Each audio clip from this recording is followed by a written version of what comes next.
prayers.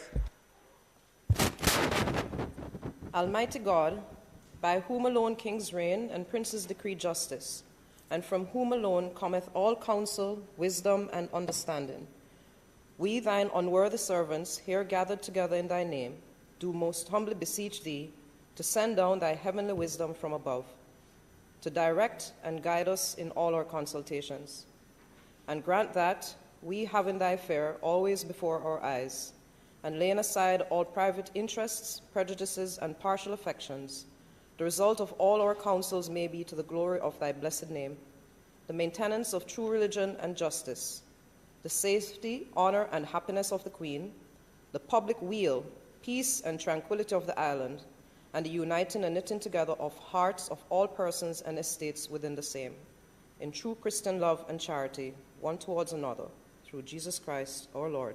Amen.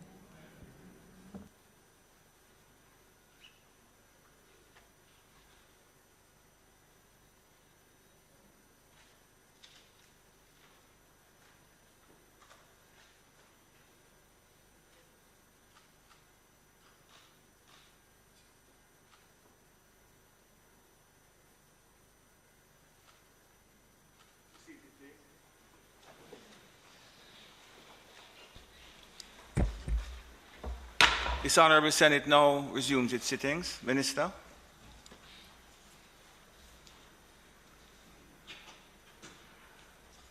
Mr. President, I ask that the sitting of the Senate be suspended to allow Jamaica's Poet Laureate, Olive Senior, to present a selection of her poems to the members of the Senate. Members would have heard the question that the sitting of the Senate be suspended to allow Poet Laureate Olive Senior to present a selection of her poems. Those in favor? Aye. Against?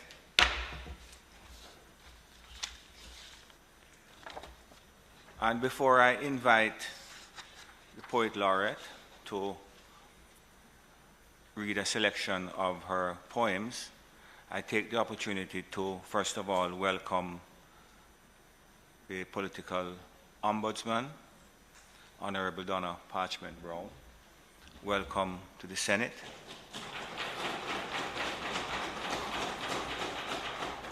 It has taken the presence of one of your parishioners here to bring you over, and the new, relatively new, British High Commissioner, Honourable Judith Slater, who has had occasion to interact with a number of our parliamentarians who were recently in the United Kingdom.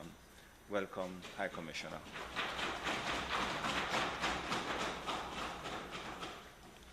Now, one of the advantages of being President of the Senate is that I can use my position to meet people who I've only admired from a distance.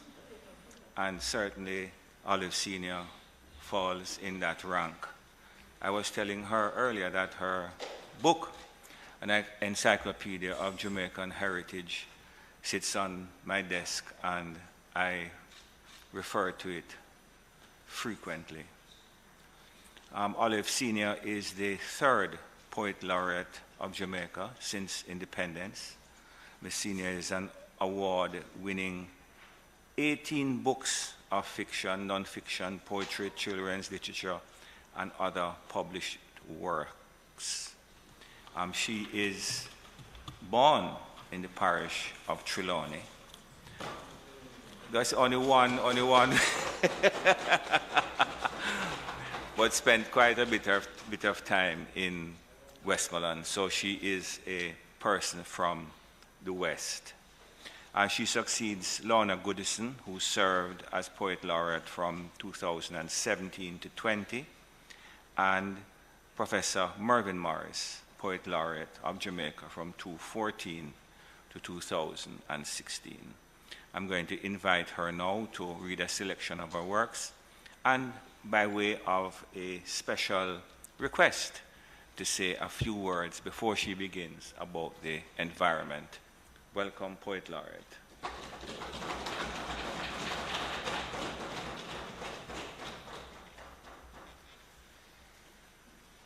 Thank you, Mr. President, and Thank you all for paying me this honor to invite me to be in this chamber and in the presence of our important lawmakers. I take this as a tribute not just to the Poet Laureate, but to poets in general. We usually feel like the orphans of culture. So thank you for privileging me in this way. When I became Poet Laureate, I was told that I could choose the topics that I wanted to promote, and I've chosen two. The first one is the establishment of a poetry archive, which you will be able to hear shortly, but it consists mainly of Jamaican poets reading their work, not just so you don't have to read it, you can listen to it in your car or whatever. We have launched it, but it's not quite up yet. We will inform you of that. And the second thing, for the next 2 years, I want to focus on the environment. I want to use poetry as a way of enabling us to talk about environmental issues. I want to encourage children to write about poetry, read poetry, and so on. And one of the projects that I'm hoping to interest the government in, and I think there might already be interest, is the establishment of a parish tree, having a tree identified with every parish, because you know how competitive we are about our parish. And I won't say much more, but you know, if you think about a tree, you can use a tree to talk about every single aspect of nature, of life, and we can use it to tell stories. And if we had a parish tree and we told stories about that tree, like the story of mahogany or of logwood or the cotton tree, the history, the culture, how trees were brought here as were people, all the elements that are related to trees that we don't think about on a daily basis, I think that would give us a more passionate connection with trees and with nature. So I hope I can count on the support of the senators, of the government, in furthering that particular aspect of the environment. So thank you very much for giving me this opportunity. I'm just going to read 3 poems. 2 of them are old poems that really deal with nature. And I teach poetry, and one of the things I try to do is disabuse people of the idea that poetry has to be about serious matters. So I'll read you a little poem that's called Guinep. And this poem actually made it on one of the London Underground posters. It goes, our mothers have a thing about Guinep. Miney don't eat Guinep in your good clothes, it will stain them. Miney don't climb Guinep tree, you will fall. Miney don't swallow Guinep seed, it will grow inside you. Our mothers have a thing about Guinep, they're secretly consuming it.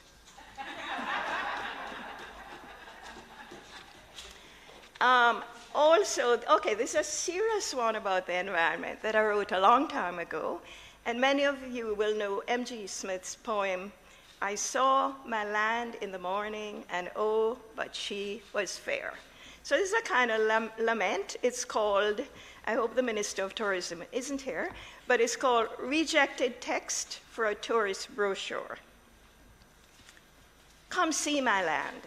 Come see my land before the particles of busy fires ascend, before the rivers descend underground, before coffee plantations grind the mountains into dust, before the coral dies, before the beaches disappear. Come see my land and know that she was fair. Up here, the mountains are still clear. After 3 weeks, I heard a solitaire. Down there, the mountains are clear-cut marl pits. Truckers steal sand from beaches, from riverbeds, to build another Ganja Palace, another shopping center, another hotel. My shares in cement are soaring. The rivers, angry, are sliding underground, leaving pure rock stone and hungry belly. No problem, man, come. We'll be one hell of a beach party. No rain, no cover, no need to bring your bathing suit, your umbrella.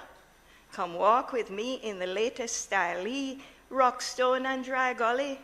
Come for the final closing down sale. Take for a song the last black coral, the last green turtle, the last blue swallowtail preserved behind glass.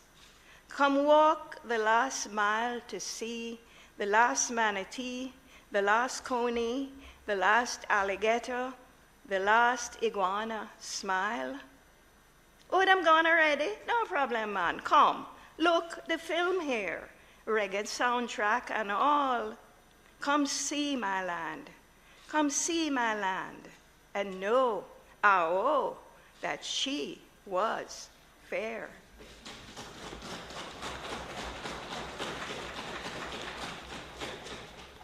Thank you. And I'll end by reading a poem that I wrote last Emancipation Day. Poet laureates sometimes are asked to read poems in honor of occasions, and I try to avoid that if I can, because it's hard to do. But this is Emancipation Day. How can we measure the gladness of August morning as the dawning of the first day of freedom when we were never enslaved? How can we measure the loosening of shackles, the lowering of bars, if we cannot show the scars? How can we calibrate the distance we need to travel from the history that holds us hostage even now? Remember, the past is only half the circle. Our task is not to grieve or count the wounds, but to free ourselves from mental slavery. Only then will 1st of August satisfy the thirst in us to honor those who have gone before, to hail the future at the door. Then we can truly celebrate our Freedom Day in any way we undertake to close the circle, to wheel and come again. Thank you.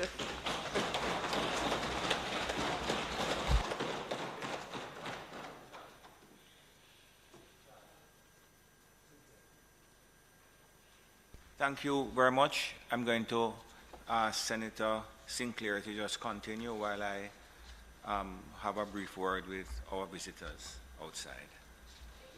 Mr. President, if I could just express appreciation on behalf of the senators for the wonderful expressions shared with us this morning. Whenever you listen to poetry and poetry of the standard that has just been shared with us in particular, you're reminded of the beauty of the English language and how complex its use is. When we reflect on our history and the subjects treated with in this beautiful way, it causes us to give thanks for the ability to be here, to be blessed, to listen, to reflect, and to consider what an amazing country we have. And again, then, what an honor it is to serve here. Because yes, Mr. President, it does allow us to meet persons who we have only admired from afar, as we have our Poet Laureate, Olive Senior. We thank her and thank you for making the arrangements and the clerk to allow us to experience her words this morning in person, and wish her all the very best as she proceeds with her projects in respect of the parish trees, which sounds fascinating. And we do hope that Minister Samuda, who is here with us and probably listening, he has charge of the portfolio of environment and is extremely passionate about these matters, so I'm sure you will be hearing from him shortly. He had met with her before. Wonderful. Yeah. Thank you again, Mr. President, and thank you, Poet Laureate. Much appreciated. I'm really grateful to the leader of government business for rising to speak so that it gives me an opportunity. I want firstly to thank you. When you told me that the Poet Laureate was going to be our guest today, I was totally overwhelmed because I have such a deep admiration and respect and regard for her. As she says, poets are often seen as the orphans of the cultural space, but I think that our response here to her today has done something to alleviate that kind of feeling because we are deeply appreciative. And I thank you for the gift of today, and thank you for using your words in a way to communicate with children and teach them how to become the sort of citizens that we want. And the protection of the environment, which is so dear to all of us here. It is a remarkable idea about the competition with the parishes. Even when we were talking in the room before we came in, you noticed that we were focusing on parishes and schools. And I hope one day you can get to schools. But the work that you do is amazing. Congratulations on being our 4th Poet Laureate. And do share very soon with us your pandemic poetry as we continue to experience some of the consequences of that pandemic. I thank you, Madam. Thank you very much, members.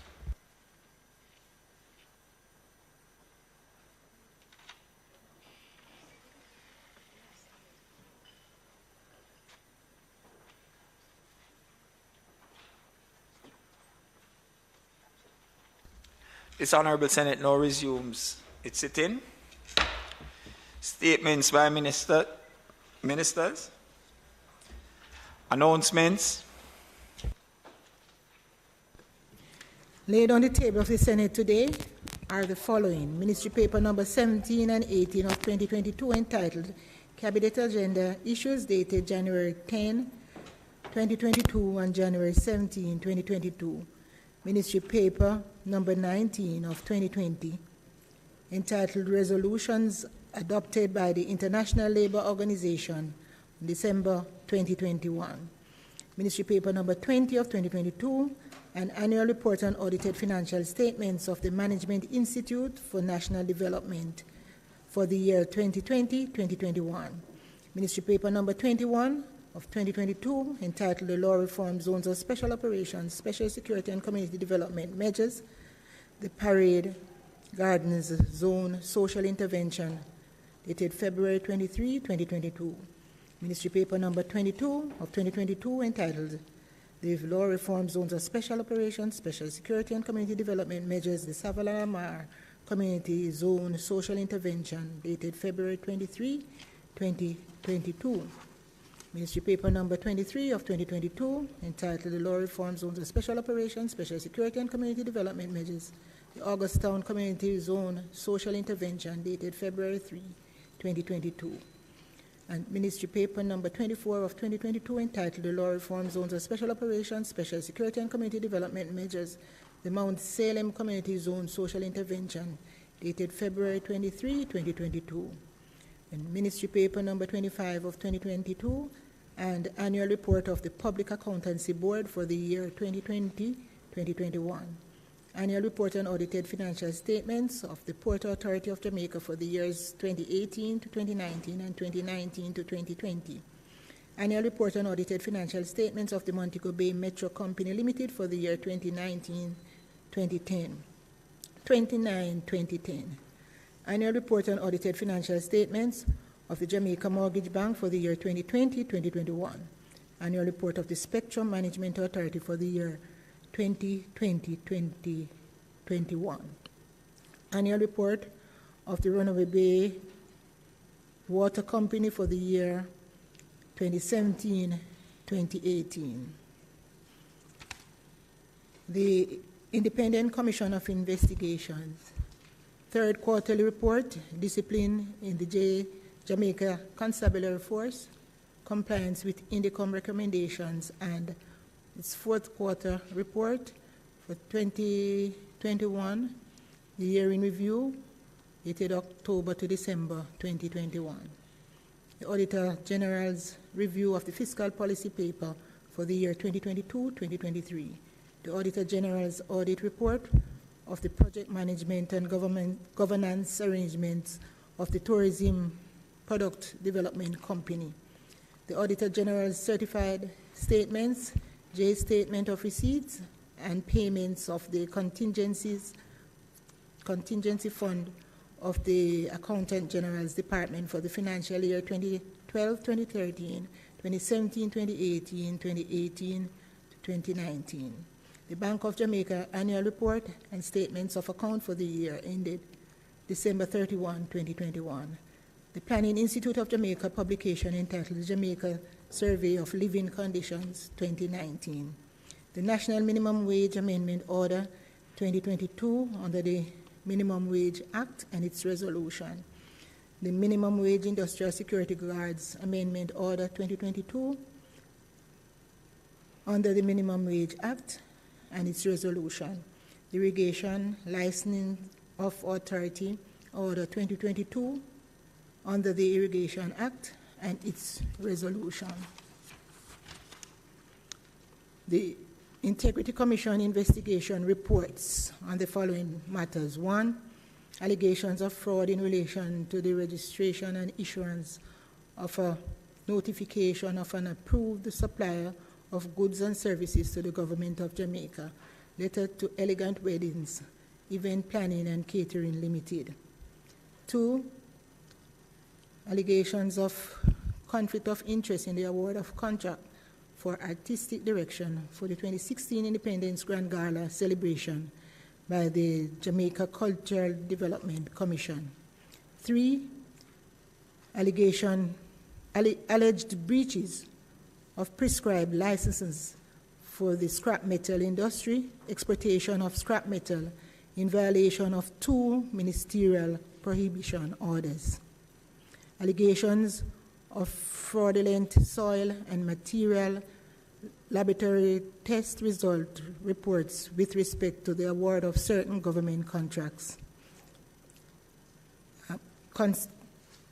Allegations of acts of impropriety, irregularity, and corruption in the issuance of firearm user licenses to persons of questionable character. Allegations of non-performance of contract award to GM Challenger by the Jamaica Defense Force for the supply of a 2014 model year ambulance. Also, the Integrity Commission special report of investigation conducted regarding failure to file statutory declarations with the Commission concerning the following employees of Syria: Renee Badrow, Rosalind Brown, Dwayne Cook, Melton Douglas, Ian Folks, Sanjay Gooden, Ava Green, Lescant Harris, Joseph Reynolds, Dwayne Smith, Stephen St. Just, Stacey Ann Tennyson, Andre Williams, Coral Ann Yee Singh Dowse, Katrina Brown, Jareth Daly, Vaughn McKenzie, Noeline Dobson, Heather White, Crystal Bailey, Edward Campbell, Renard Departy, Amar Edwards, Nicholas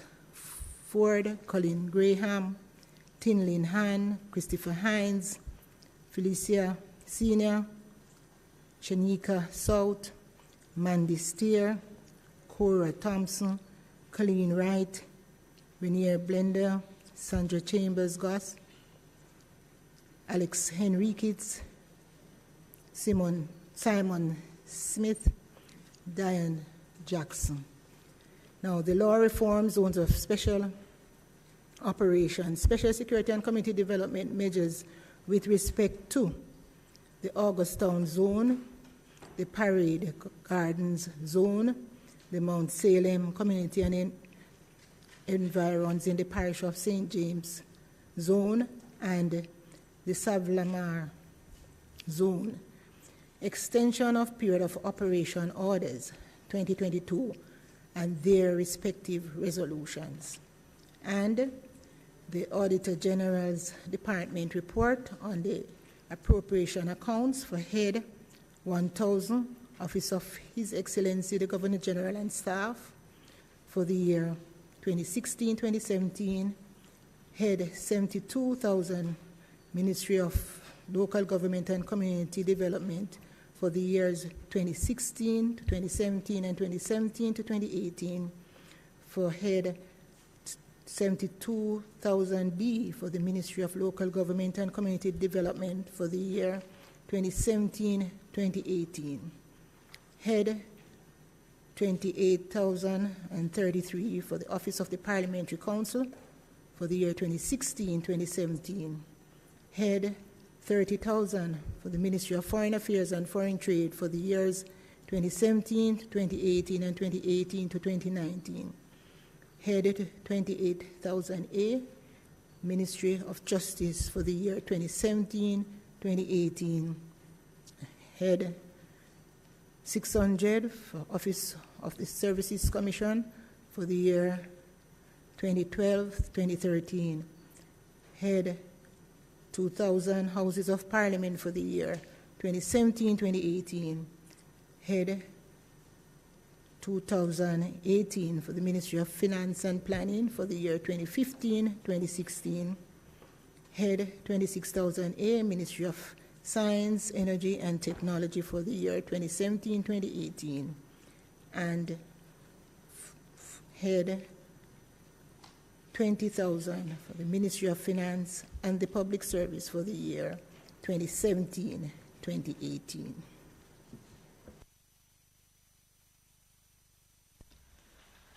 Bills brought from the Honourable House of Representatives. The following is a message from the Speaker of the House of Representatives to the Honourable Senate. I have the honour to advise the Honourable Senate that on the 22nd day of March 2022, a bill entitled An Act to Apply a Sum out of the Consolidated Fund to the service of the year ending on the 31st day of March 2023, and to appropriate the sums granted in this session of Parliament and for matters connected therewith and related thereto, was passed in the House of Representatives. Signed, Marisa Dalrymple Philibert, CD, MP, Speaker of the House of Representatives.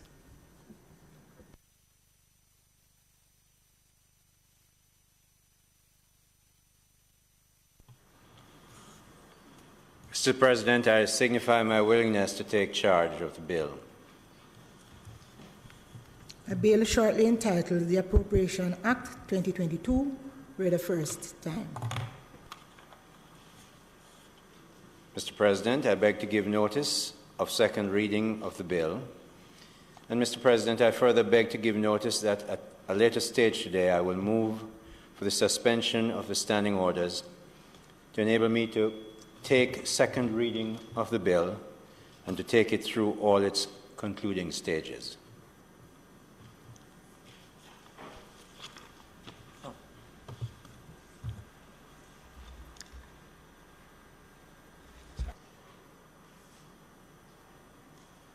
Petitions, papers, reports from committees, notices of motions given orally.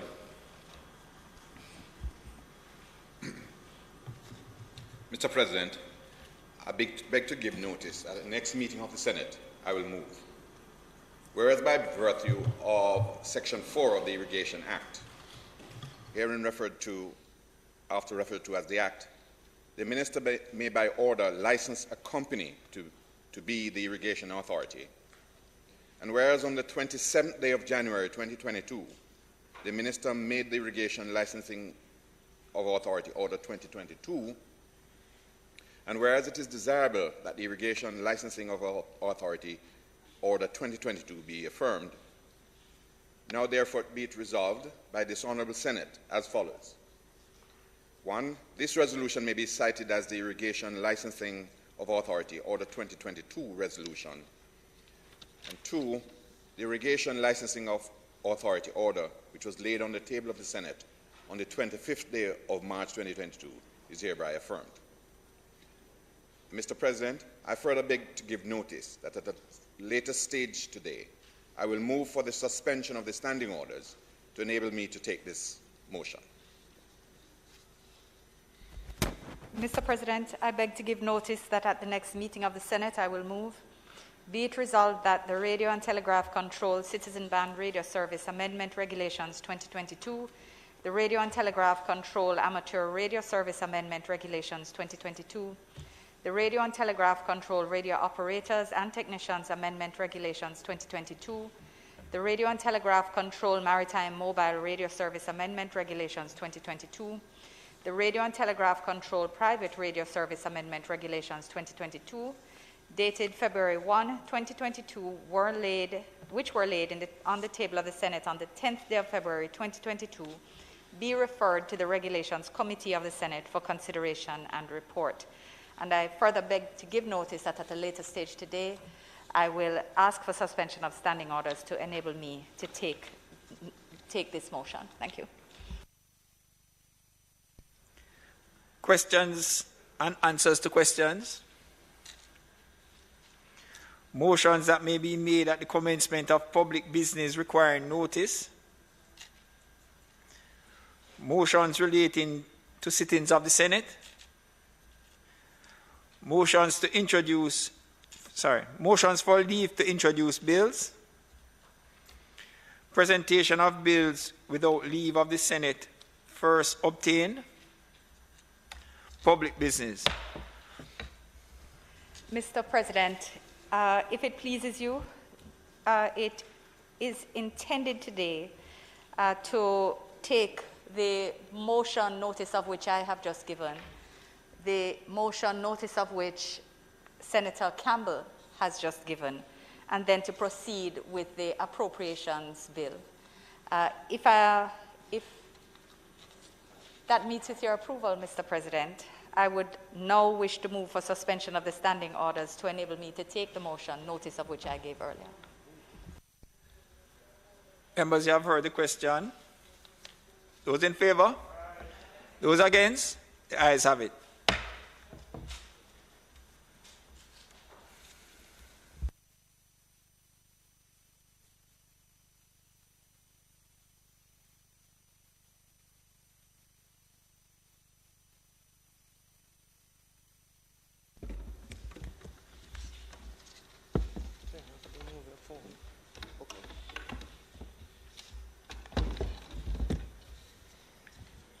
Mr. President, I now move for the suspension of the standing orders to enable me to take the motion, notice of which I gave earlier. Those in favor? Those against? The ayes have it.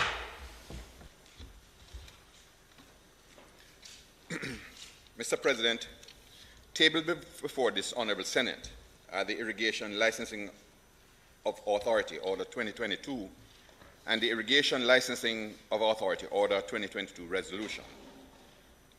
The House of Representatives on the Thursday, March 10, 2022, affirmed the Irrigation Licensing of Authority Order 2022. The Honourable Senate is advised that by virtue of Section 4 of the Irrigation Act, the Minister is empowered to license by order, subject to affirmative resolution, a company to be the irrigation authority for the purposes of the Act. A company so licensed shall be responsible for the implementation of the provisions of the Act in relation to all irrigation areas and restricted areas.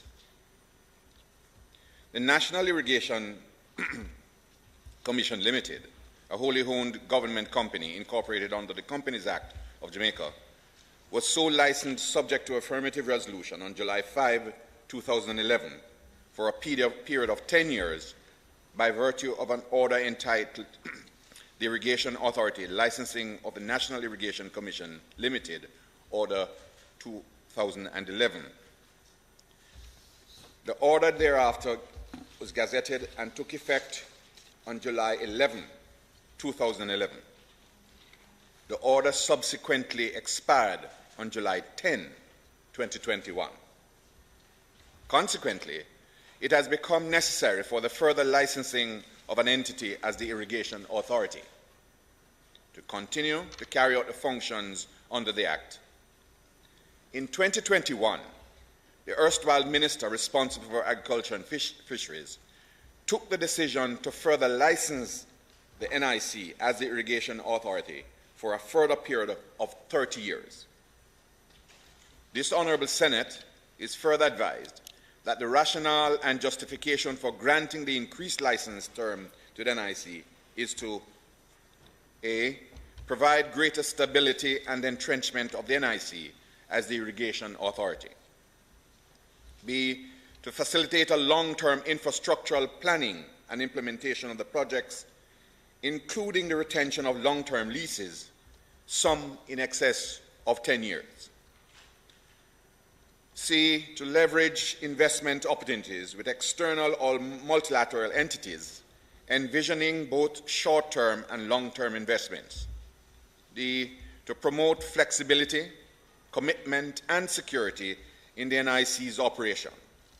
E, to reduce the necessity for frequent licensing renewals, which entails a fairly lengthy legislative process. And F, to facilitate the continuity of the Government of Jamaica's sustainable development policies and implementation processes. This Honourable Senate is further advised that the decision to increase the licensing term to the NIC to 30 years has received Cabinet's approval by way of Cabinet Decision number 01 of 22, subject to affirmative resolution. The order therefore provides inter alia for the licensing of the National Irrigation Commission Limited as the irrigation authority for a period of 30 years from the date of commencement.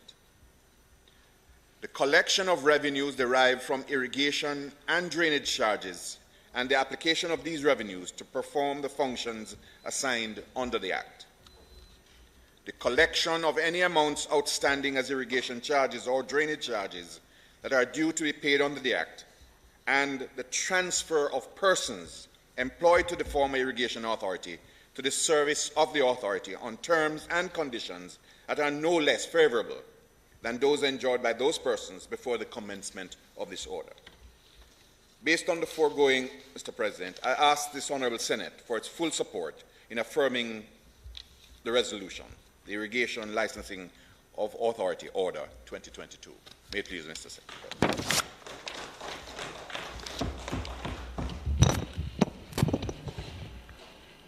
Senator Fraser-Baines. Thank you, Mr. President. Thank you, Minister. Thank you, Mr. President, and I shall be very brief in our response. And just to say that the opposition, Mr. President, that the opposition really stands in full support of the motion that is before us. Senator Campbell, the NIC, as we call it, National Irrigation Commission, I have some knowledge of it. I do recall my days at LAMP. We worked intimately with the NIC, and one of the things that I recall was just the efforts of the NIC then to work with LAMP to procure titles for the farmers in the St. Catherine area. And I can't say it was necessarily their core mandate, but understanding the importance of land ownership, they really played a critical role and gave good support to LAMP in ensuring that their farmers could have titles. And over the years, I have noticed the work that the NIC has been doing. And I can't say, Mr. President, that I have, well, nothing is perfect, but I believe that they have done a very good job in terms of managing water and water resources, particularly for farmers. And it's because of the track record of the NIC why we on this side have absolutely no opposition to the motion that is before us. But I pray your indulgence, sir, because as we talk about water, there are just two matters I wish to raise. And Senator Samuda and I were at a particular function only this week where I was deputing for my colleague on the opposition, and we spoke about water. And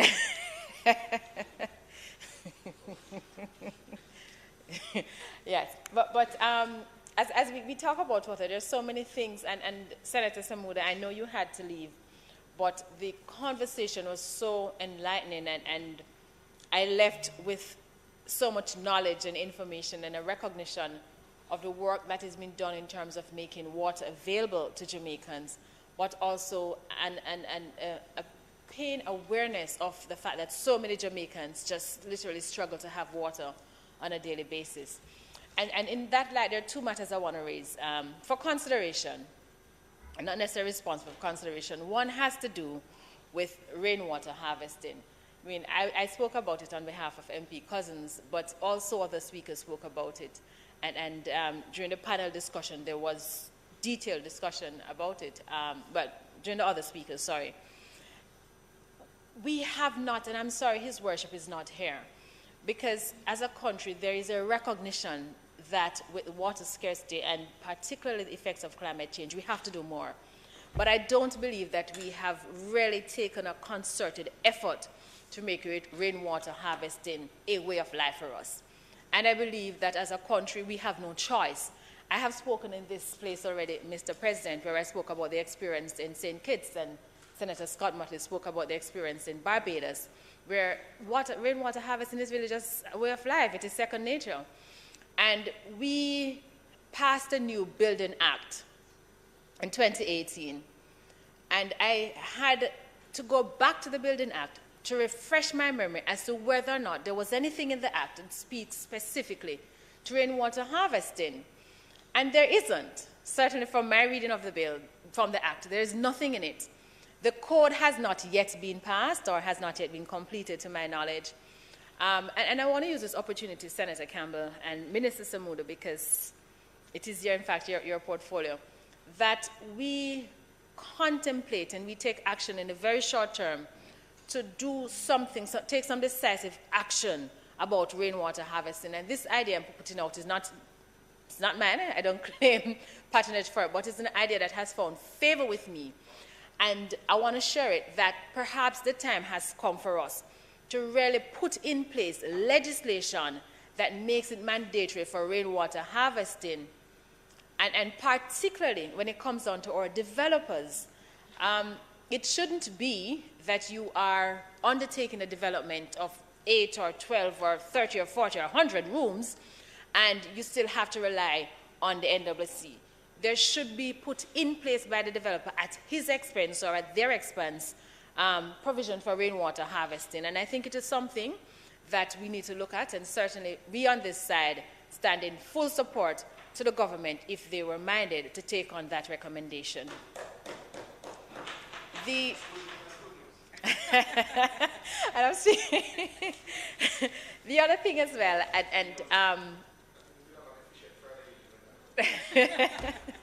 the thing, and you know, Senator Samuda, I do look forward to working with you.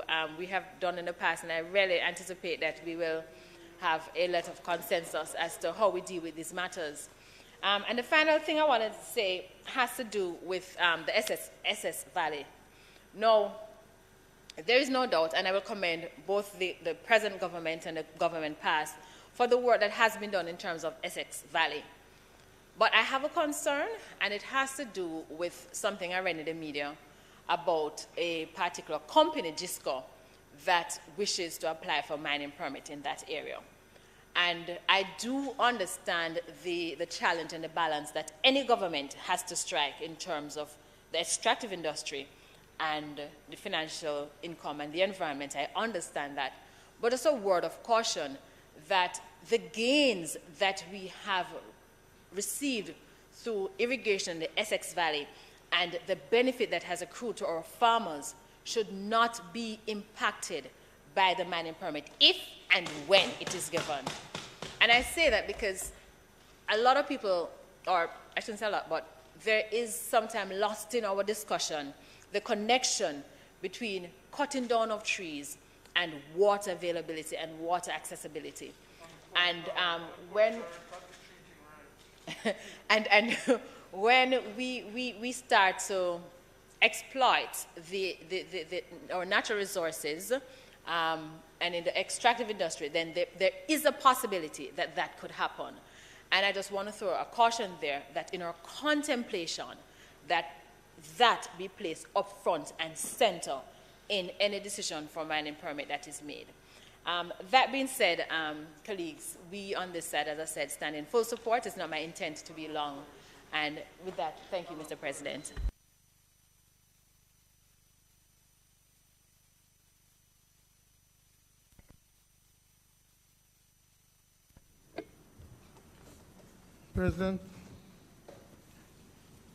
Thank you, Senator Fraser. Senator Brown? Yeah, I agree with my colleague, Senator Fraser Binns, in general support, but maybe the minister could assist me in paragraph 7 on page 2 of the order. It says, all persons employed to the former authority or who are carrying out the functions of the former authority shall, from the commencement of this order, be transferred to the service of the authority on terms no less favorable. Why is it necessary to have a transfer of service to the authority and not remain in the NIC? I represent some of those workers, at least my union, and I know Senator Gale's union also represents some of those workers. And in this order at 7, it doesn't speak to the service of the workers in the previous situation, continuing and change in the current. So I just want to get from you, if you are in a position, I'm still on the floor, if you're in a position to clarify that for us. Why is the need for a transfer, and what about the service prior? Is that also going to be carried over and accounted for, as if to say there's no transfer? And I raise that here because I want the answer here for the record, just in case in the future there are those who may come and say that service prior has gone with the wind, even though this is about water. May it please you, Mr. President. Going down the river. Thank you, Senator Brown. Minister? Let me assure you, Senator Brown, that the word transfer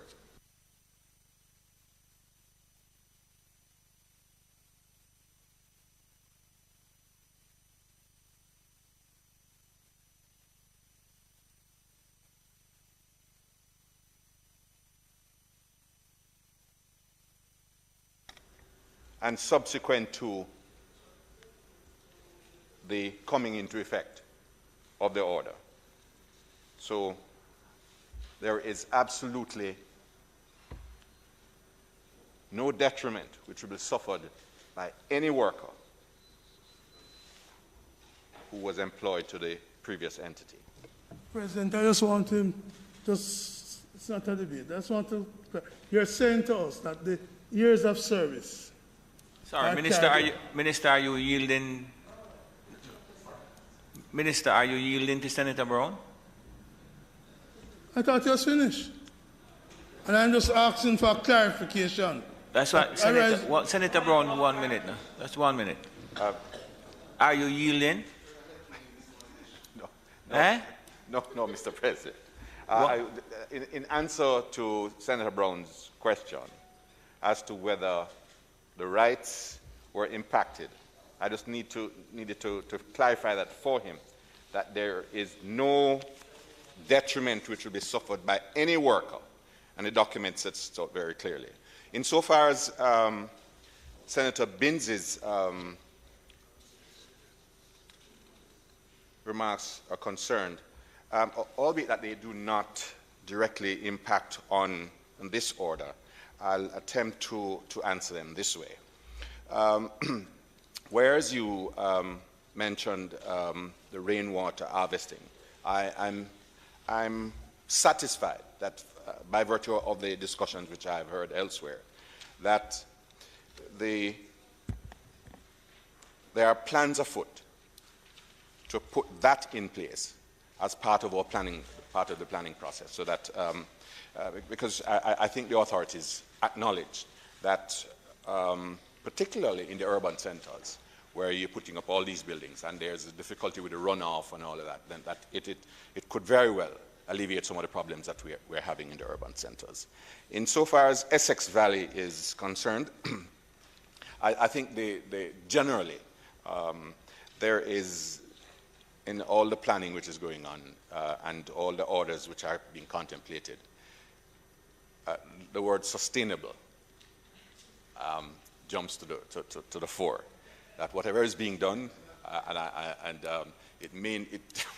it cannot be that things continue as they used to be, because we acknowledge that there are changes, some of them made by mistakes that we have made, but some of them by virtue of mistakes other people have made, so that we have to contemplate all of those May I, in the circumstances, ask for the order to be approved? Mr. President, before the order is taken, could I crave your indulgence to seek some clarification on the matter that the minister has not addressed? It's up to the minister to determine whether he's going to. I thought he was finished. What? No, well, if he's finished, then that's the end of the debate. But if you want to ask Minister a question. Is it that my request for clarification on this matter, which is important to the workers, is not going to be entertained dependent on the minister? It's not a question of me entertaining it. I'm just going by what the standing order say. If the minister is prepared to take your intervention, then it can be done. Minister? Mr. President, I cannot take the matter any further. But he can't take it any further, but he could take it back to the authorities, the point I'm raising. Because it's important, you see, we just lived through last night a company in the United Kingdom telling their parliament that they broke the law. It's not going to work like this, you know. The minister has concluded the debate and asked that the motion be approved, and therein lies the status where we are. And I'm asking, in the interest of the workers, whether or not you would crave my rising on a point of clarification to get from the minister whether the years of service of the workers... There is no such thing in the standing order as a point of clarification, by the way. And I guess there's no discretion by the president. May it please... The question is that the motion put forward by the Honourable Minister be approved. Those in favour? Against? Object. I vote against. The ayes have it. Minister?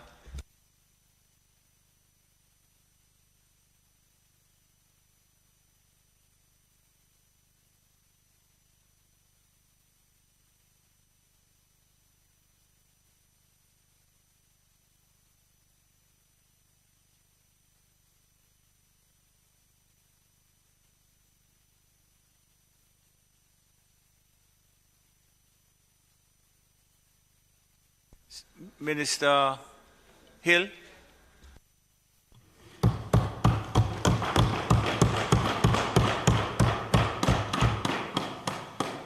Mr. President, I now move for the suspension of the standing orders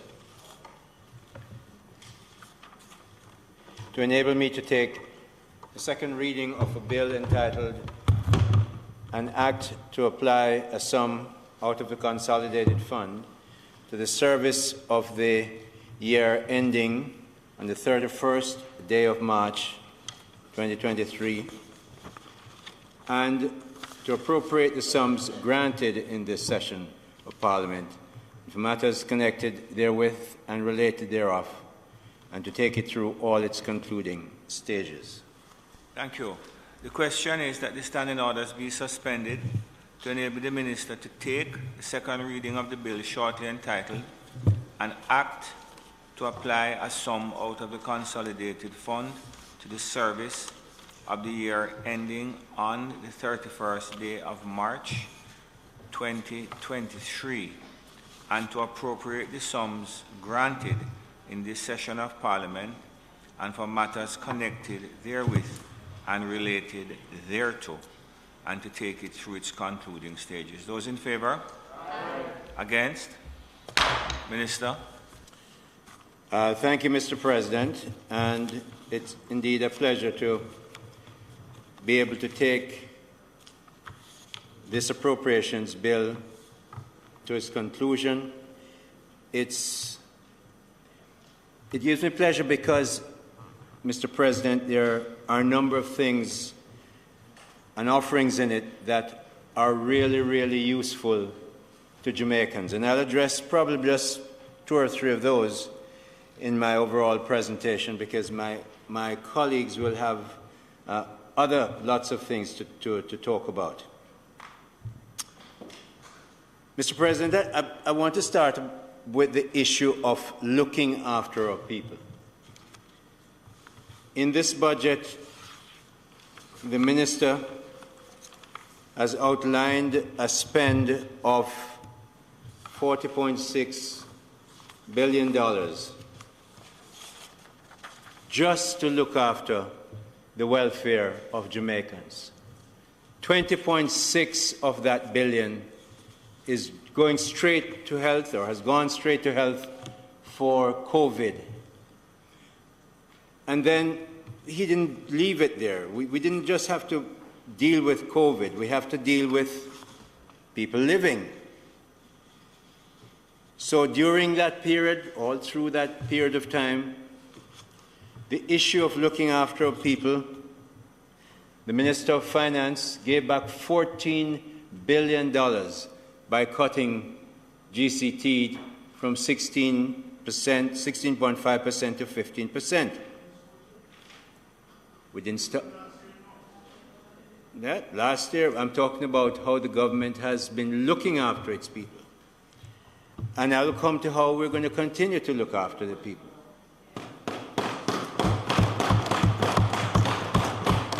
Mr. President, sometimes we don't want to give the government any credit for the kind of things it has done. The $7.9 billion given to people, $18,000 a month, that helped them through great difficulties. Another $4.1 billion given to them in the second supplementary budget, and we gave them even more in the third supplementary budget. So the government therefore continued to look after its people very well. Health, we know what we've done with health. But, Mr. President, maybe one of the nicest things I can say in today's presentation is the following. We've had a very long and difficult period from about 2012 with the IMF. In fact, as I was looking back, I realized that we are probably the only nation on record that had tremendous compliments from the outgoing president of the IMF, Mrs. Christine Lagarde, and the incoming president of the IMF, Mrs. Georgieva, and both of them complimented Jamaica for being so fiscally responsible and taking on the pain to do what we have to do. And this is what they said, yes, because this was really painful for both sides, but we did what we have to do. But here's what the IMF is saying today. Tourism has rebounded to near 70% of pre-crisis level, despite 2 COVID waves this year, and other sectors have picked up as well. Real GDP in the second quarter of 2021 grew by 14% over the same period of the preceding year. And the IMF, not us, the IMF is projecting that by the end of this fiscal year, which will be by the end of this month, the economy will grow by 8.4%. Mr. President, not only do we look after our people, not only do we look after their health and look after how they must live by making sure a number of cash grants were given, but even the IMF, in their last report on Jamaica, said that we're growing 8.25% this year, and that's outstanding by any measure in the region and anywhere in similar states. And Jamaica has a lot to be happy about from that report, even though we continue to go through a severe pandemic which has not eased up as yet. But you know, Mr. President, in the giving back, when we launched this giving back arrangement as a matter of political philosophy and the way we would go, when we launched $1.5 billion in 2016, we made it clear that this side of the aisle absolutely believe that it's better for people to spend their money than the government to take it and spend it for everybody else. So we gave them back the money, We didn't stop there. We kept giving back. As I said, the 14 billion more in 2020. And the 1.5 is one of those givebacks, Mr. President, that keeps on giving back. Every year, people get money from that. And we're happy about that. As the Minister of Industry, Investment and Commerce, this is particularly important for me because investors have a measure of credibility. They know that the government is credible and it's predictable. We're not going to raise taxes willy-nilly. So you know what? This year again, 5 consecutive years, no new taxes.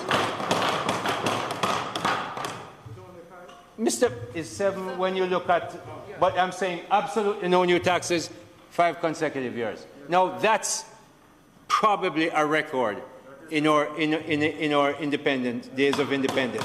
Outstanding for this government.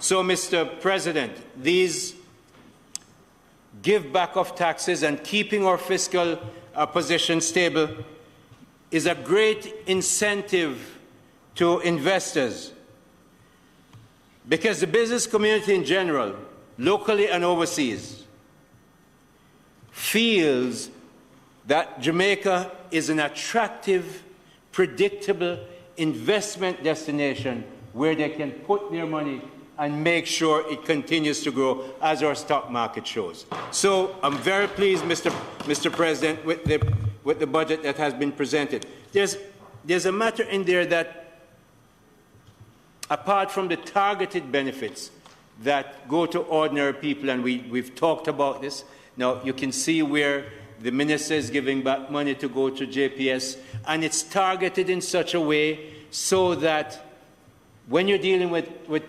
gas, with JPS and electricity, you're going to make sure you try and target the people who need it most. For instance, tycoons over there and over there don't need necessarily to get back the amount that would come to a person who uses. Everybody knows a Damien, a tycoon. But what the minister has done this time is make sure that he looks at people who need the money to pay their bill, their electricity bill, and can't really afford it. And he says, here is a hand up to help you meet your daily and family expenses. That's a good government. Senator Crawford, that's a good government.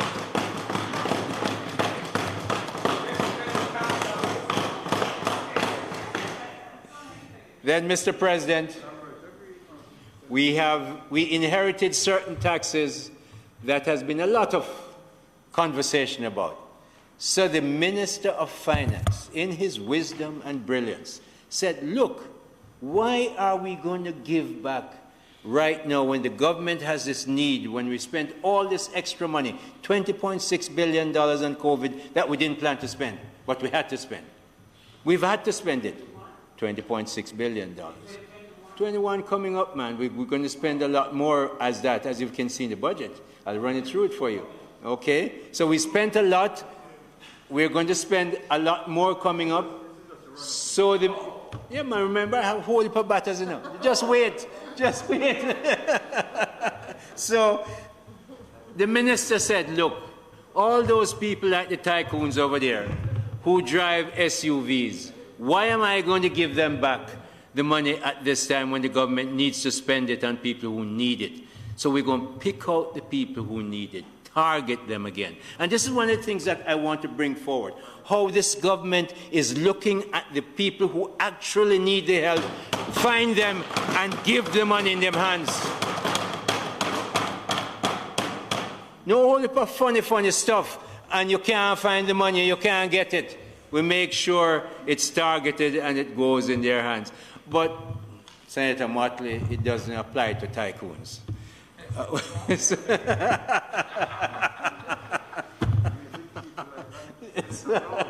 So one of the things that also is of importance to me, there's something that I have been pushing for a long time, and working with the Minister of Finance. And now I see it is in his projections, the large-scale pioneer projects, LPPI. Very, very important. What does that mean, Mr. President? It means that if somebody is coming to Jamaica to invest $1 billion US or more, can't be less. You have wholly put them over there, man. Wholly put them. Mr. President, so if somebody is coming into Jamaica to invest $1 billion, the minister is making the act in such a fashion that you don't have to know Nigel Clark. You don't have to know Auburn Hill. You don't have to know the most Honourable Andrew Holness. You follow the rules. It's rules-based. You bring in $1 billion. This is what you get. You follow the rules. Get your lawyer. Find your accountant. Let them work it out with you, and off you go investing. And what does this mean, Mr. President? I know investors have been talking to them now for 2 or 3 years to make sure that when they come in, they know exactly, again, predictability. Investors want as much predictability as they can get. So the Minister of Finance, and a big investor over there is not knocking. The tycoons sit over there and we invest over here. So the investors want to make sure that when they're coming in and they're bringing in $1 billion, they're going to employ a lot of people. What are the rules? We don't want to jerk around on us when somebody changes, a minister changes, or something changes, or somebody has a bad day. Here are the rules the Minister of Finance is saying, and that LPPI, the Large-Scale Project and Pioneer Industry Act, is coming to the House and Parliament this year to be passed in the law so that we can bring in investors on a rules-based basis, no funny business. It's a good deal. It's a good government, Senator Motley, that is doing that. And so, Mr. President, the LPPI is coming. We are managing through a difficult time of inflation. Luckily, Mr. President, this government had the wisdom to change the rules, make the BOJ independent, make sure it is targeting inflation, make sure that people who want foreign currency in a difficult time don't have to go and Jim Screech around the place. They go to their banks. This is the price today. Last week, it was probably 155. Today, I think it's 153. The price changed. Price changes, but you can get the money.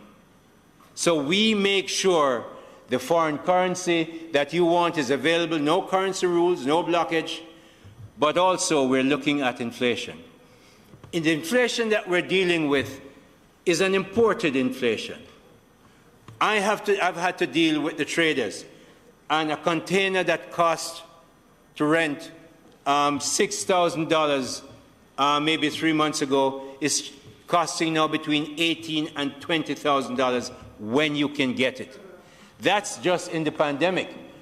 With the war going on in the Ukraine, oil prices have spiked and we import our fuel, which is why Minister Samuda is working so hard and making sure we get the legislation in place to make renewables of all kinds much more available.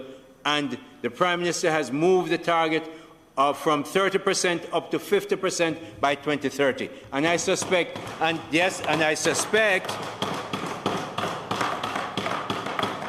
knowing the Prime Minister and see how he's going about this and how committed he is to climate change and making sure he protects the Jamaican environment, because that's a big part of what we sell as a tourist country.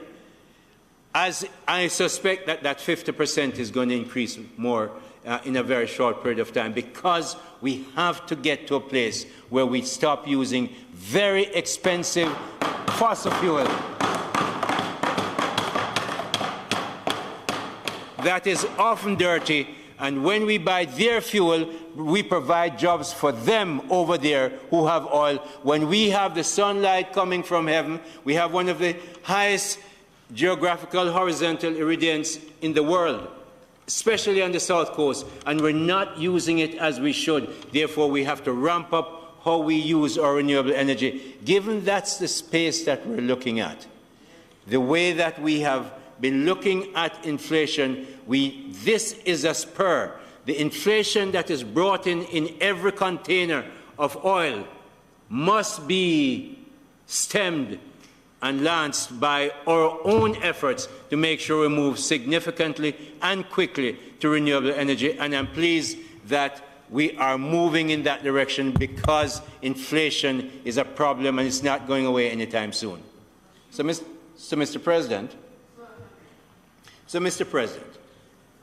looking at the numbers that we're looking at for the year, we even in this time of pandemic, and especially because of the 8.25% economic growth we expect, our collection, or revenue collection, is looking better than most of our neighbors. And that is helping us to be able to spend in a fashion that we have an increased spending this year because of our expected increased collection in taxes, not of some fabled number,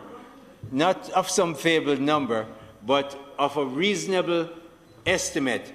And because of that, Mr. President, the government has presented an appropriations bill that takes care of people, that makes sure that we provide an environment that investors find to be attractive and welcoming, but also an environment where the government is managing its fiscal affairs in such a manner that even when inflation is driving the world, we will be able, as far as we can see through this appropriation bill, to make sure we look after ourselves, look after our people, and encourage investors to continue to invest in Jamaica. If it pleases you, Mr. President.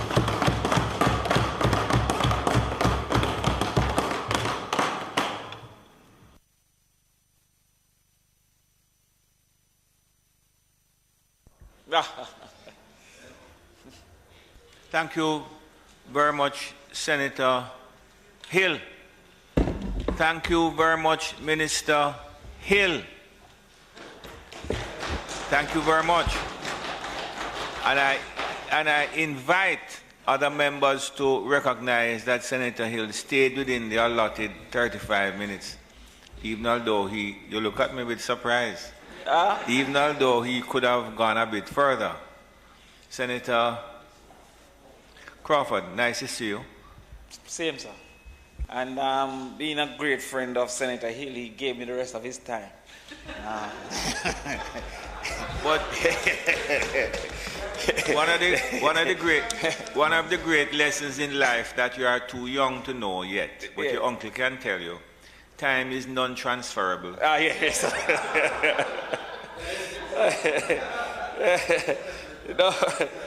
You see, Mr. President, Senator Hill knew that there was so much to say that he allowed me some extra bandwidth to do so. Mr. President, if I were to focus on the lies, the untruths, and the half-truths that were promulgated during this year's budget, we would not leave here for the next week and a half. We don't have what time or that time to spare, nor do I want to participate in the sleight of hand being used to distract the people from the general inadequacies of the budget and the general lack of policy answers being explored by the government to mitigate the impacts of the challenges the world and the country faces and the dark days that it will carry with it. However, if I would have carried out a disservice to the conversation and to the public not to highlight some of the most dramatic and misleading positions and statements that were made. I will start with the 3 blatant contradictions mooted by the Minister of Finance, Minister Nigel Clark, who often speaks from 2 different sides of his mouth, depending on the point he's seeking to make and the points he's seeking to score. The first has to do with the bank taxes and the statement made in defense of sacrificing the people at the altar of the banking oligopoly. In offering stellar defense that the likes of Shorty Malcolm and Tatty Brown would be proud of, the minister stated, "We do not," and I quote, "we do not believe that telling banks what they must charge for the packages of services solves the problem." He continues, "We hold this view as we know it would make matters much worse. We don't believe in telling market vendors what she should charge for mangoes or Sky Juice. We don't tell Sky Juice vendors what he should charge for his bag juice." He said further, "There is a lot of history of failure with the policy of price fixing, and history has taught us that when you fix prices, quantity inevitably declines and quality frequently suffers.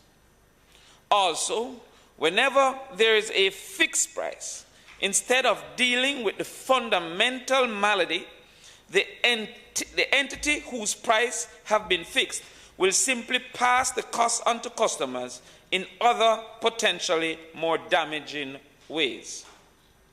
We don't believe in telling people what to do and fixing prices. We don't fix Sky Juice price. We don't fix Bulla price. We are not fixing no price." What? Maybe he doesn't fix goat price as well.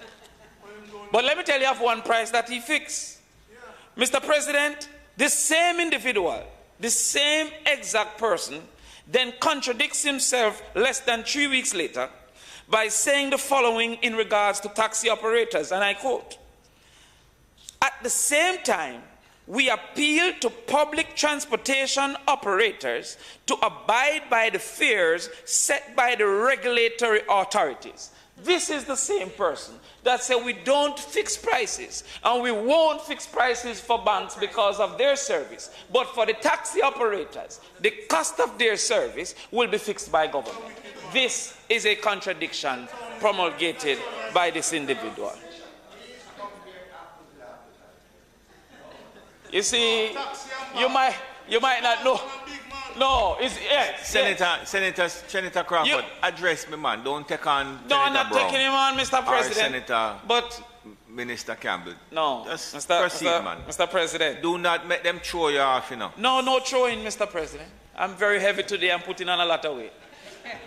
Mr. President, the taxi fare is the cost of the service offered by the taxi driver. Right. The bank taxes is the bank fees is the cost of the service offered by the banks.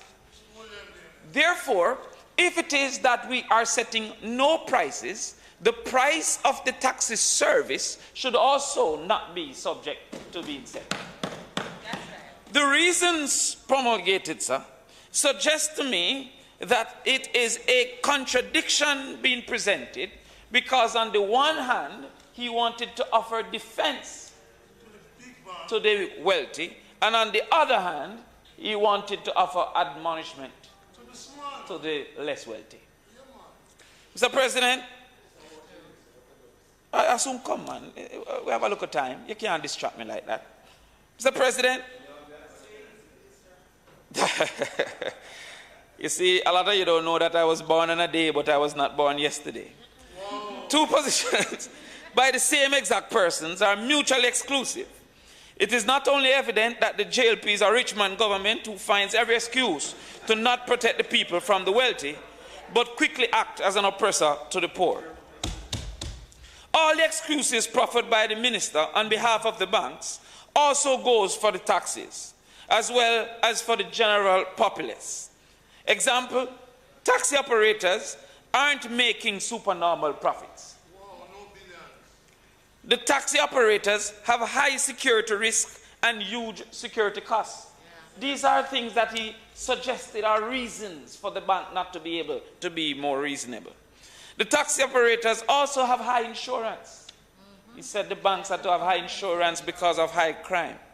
Mr. President, the Minister of Finance basically states that because the Jamaica Labour Party government has failed to bring crime under control and money laundering continues at a pace that once again shows the failure as a government, that these are reasons they can't legislate against the banks imposing exorbitant fees. We reject that notion and find that these excuses are unequal treatment through policy to be further examples of the JLP's rich man's government analogy. Let's move on to contradiction number 2. In his closing presentation, the minister makes heavy weather of the need to abide by fiscal rules. He claims the following, and I quote, "The opposition cannot on one hand claim the high ground of having helped to strengthen and on the other slow the pace of debt reduction," end quote. However, Mr. President, in his opening presentation, the minister stated the opposite. Here he said in regards to wage to GDP ratio as a part of the fiscal rules, and I quote, "The implementation of restructured public sector compensation will lead to a significant rise in the wage bill, which will likely breach the wage to GDP target of 9%. In Jamaica's fiscal responsibility law, unless growth surprises on the upside, but he might have meant surpasses. But quite a few mistakes was in the budget and all over, so we don't know. So we will need the appropriate legislative amendment. You see, Mr. President, well, the growth might surprise, because he was also saying in his speech that we were surprised by the growth. So I don't know what he meant. I give him enough respect to repeat what he said. So unless he's surprised by the growth, or it surpasses his expectation, which might surprise him, I am saying that he is making two very different statements in response to one fiscal rule, the wage to GDP ratio, as versus another fiscal rule, the debt to GDP ratio, because one was proposed by the opposition. This can't be a man continuously claiming that there should be some unison and working together when your proposal get a different rule than his. Now, are we saying that the teachers and the nurses and the police should not be paid? Hell no. We have been lobbying for that for a very long time. What we're saying is that you must pick a side and stick to it. You can't for one basis say, oh my God, we have to change the rules. And then on the other side say we have to sacrifice the people because we have to stick to the rules. The leader of the opposition stated that if we should slightly ease the debt to GDP targets, that we could make dramatic improvements to the lives of the people. And by extension, that must be more than 40 billion is recurring. Every year it will come back and back and back and back. The leader of the opposition never asked for this to be every year. The leader of the opposition asked for the circumstances that we face, that this year. So therefore, if anybody is fiscally irresponsible, it would not be the proposal made by the leader of the opposition. If we look at what is there. No, I'm not. I'm saying that at the end of the day, they have to pick a side. If breaking the rules is irresponsible, then he's irresponsible. If the rules can be broken, then the leader is right to have made a suggestion that the rules can be reconsidered with the circumstances that we face. He said 2 weeks before the fiscal rules can be breached and legislative amendments can be made, but 2 weeks later, the fiscal rules are sacrosanct and the people should be left to starve to maintain these rigid rules. 2 weeks later, the fiscal rules are carved in stone and the children should be left to linger in the darkness of education loss due to decisions made by government's response to COVID-19. It seems, Mr. Speaker, that the government's definition of good economic management is to ignore the plight of the people while they seek to make a name for themselves through achieving numbers that mean very little to the people. Mr. President, the finance minister loves to speak about high school economics. I take the opportunity to remind the minister that the government on to remind the Minister of one basic principle at any level of economics, which is ceteris paribus, all other things held constant. If all things were held constant, I would 100% support of the fiscal rules which the PMP entrenched. The PMP entrenched. And I saw, some of them opposed it. And I saw in his presentation him trying to sneak in the JLP, say, oh, this started in 2010, when all economic realities was sent asunder. But it started in, in 2010. You should take Edward Siaga's advice that he should review history and give people credit for what they have done in their history. However, Mr. Speaker, Mr. President, the rules which we knowingly sacrificed political capital for to establish, but Mr. President, all things are not constant.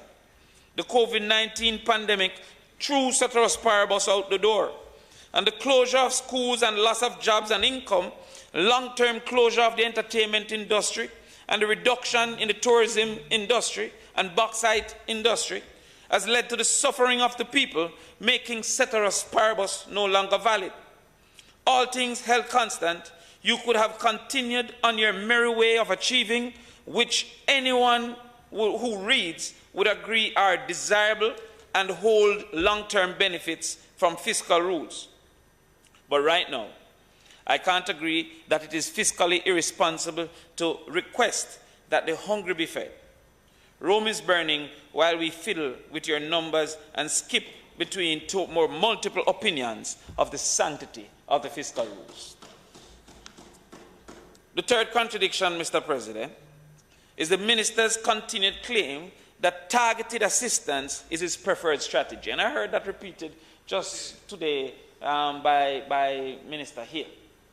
And Minister Hill is a knowledgeable person in the areas of economics. So therefore, Minister Hill should not allow himself to be fooled by statements that are not being followed by action. Mr. President, the minister claims,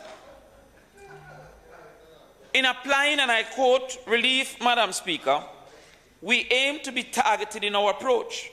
He later brags, Mr. President, we believe in delivering targeted support. When we target, we go big. And he then says further, in applying, no, not your words, the Minister of Finance. Yes, you know better. He then says that, in applying relief, Madam Speaker, we aim to target in our approach.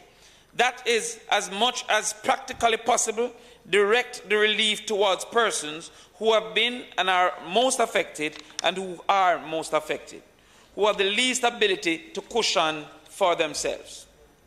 However, Mr. Speaker, the largest category continued to be suggested of supposed COVID relief is the 1% cut in GCT.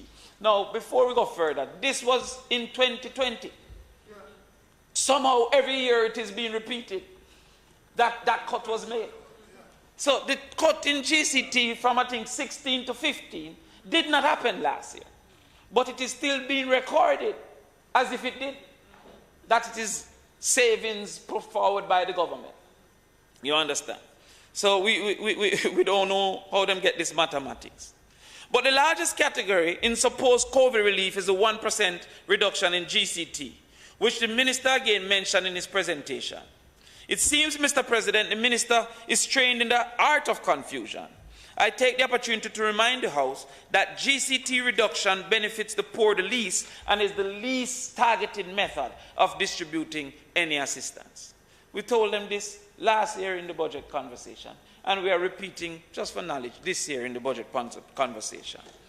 Let's look at a simple mathematics. 5 quintiles within the society, person 1 spends $800,000 per month on groceries. Person 2, 80,000. Person 3, 60,000. Person 4, 40,000. And person 5, 20,000. The yearly GCT savings, Mr. President, would go to 18,000 to the richest individual spending 100,000, the savings, while it would be 3,600 to the poorest. So this targeting is targeting the wealthy. and not targeting the poor.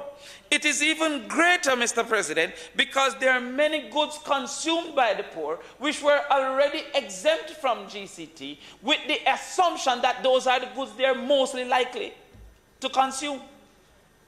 So that is not evidence of targeting. That is not a targeted approach. And this is just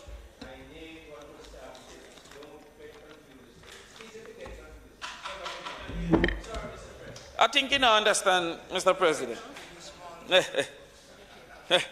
He doesn't understand.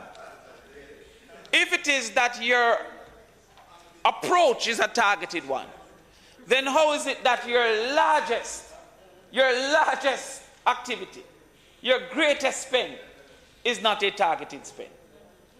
You could have collected the 14 billion and targeted in the light bill, targeted in the $10,000 that you gave one time in 2 years, targeted in all the other methods that you have mentioned. But you gave up the $14 billion and continued to repeat in words and not action that, oh, you like to be targeted. Mr. President, two moutedness and contradictory statements and actions are not unusual to the Jamaica Labour Party. One of the greatest evidence for this is the JLP's recent grand announcement that they will subsidize 81% of the JPS customers' light bill. 81% of the that is the household cost, the households, not including the businesses. But wait a minute, Mr. President. This sounds very familiar. This sounds a little familiar to me. This sounds like the PMP manifesto. This sounds like the PMP manifesto. Senator Samuda, how it sound to you? It sounds like the PMP manifesto to you? Oh Lord, let us go further. Like a copycat. It sounds like a swiper. Let us go look further, Mr. President. Wait a minute, man. Let us go look further.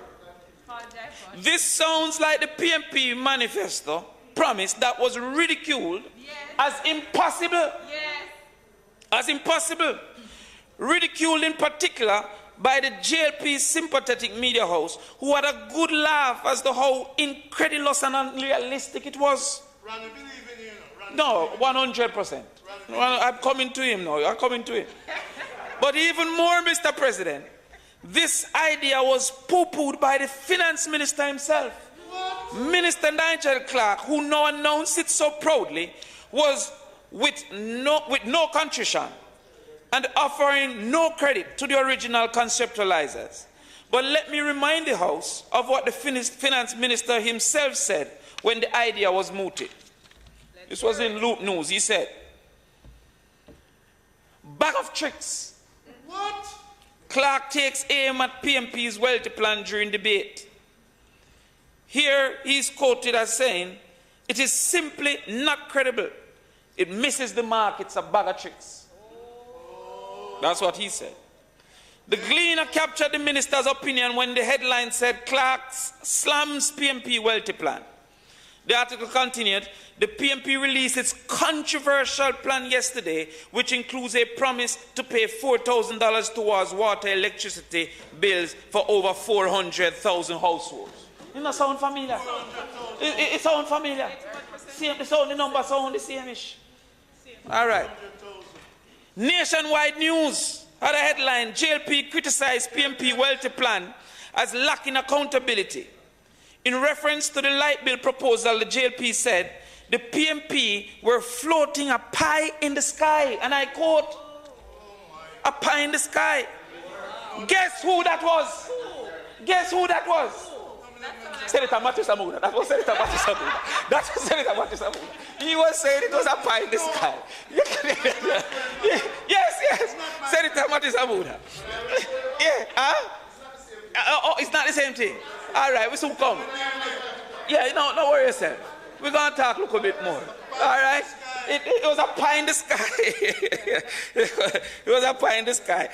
Senator Johnson Smith said something to you, know, but I won't bother to say what Senator Johnson Smith said because I like Senator Johnson Smith. Yeah.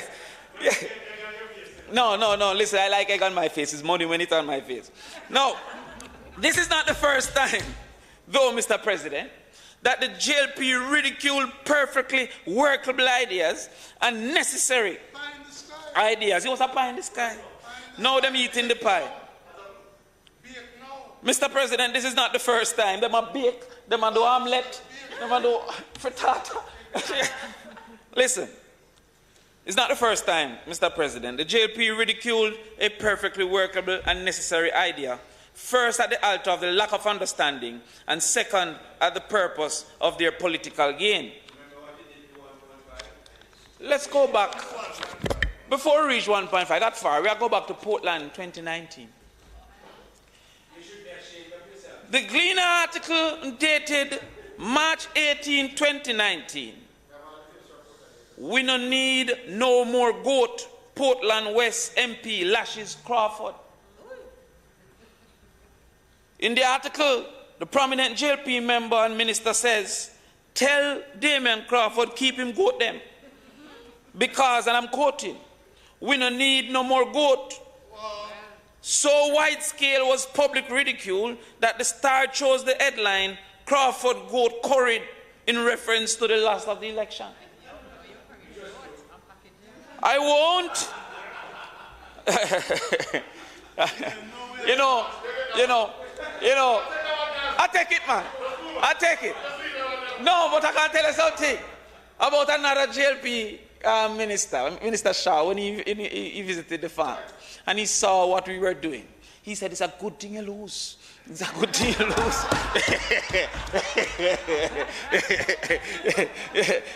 Jonah don't cuss his whale.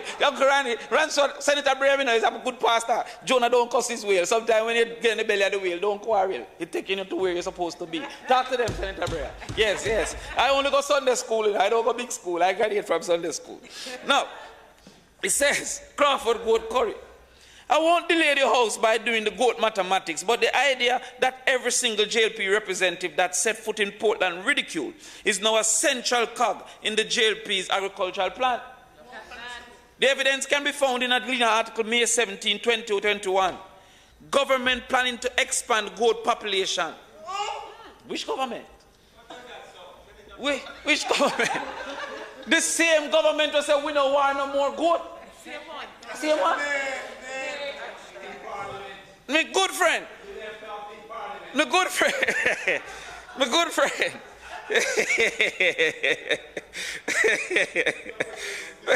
My good friend. That's a good one. A good the greatest of all time. My good friend Floyd Green then stated, where he said, Green launches Jamaica 50 million small ruminant program. He's quoted as saying, over the last 5 years or so, Jamaica has imported over US 1 billion worth of goat meat. This is what Fly Green said. Get curry, whole heap of goat meat. $1 billion US. No. Yeah, I don't want too much people coming here. Let up and stop. US 1 billion. 1 billion US, my God.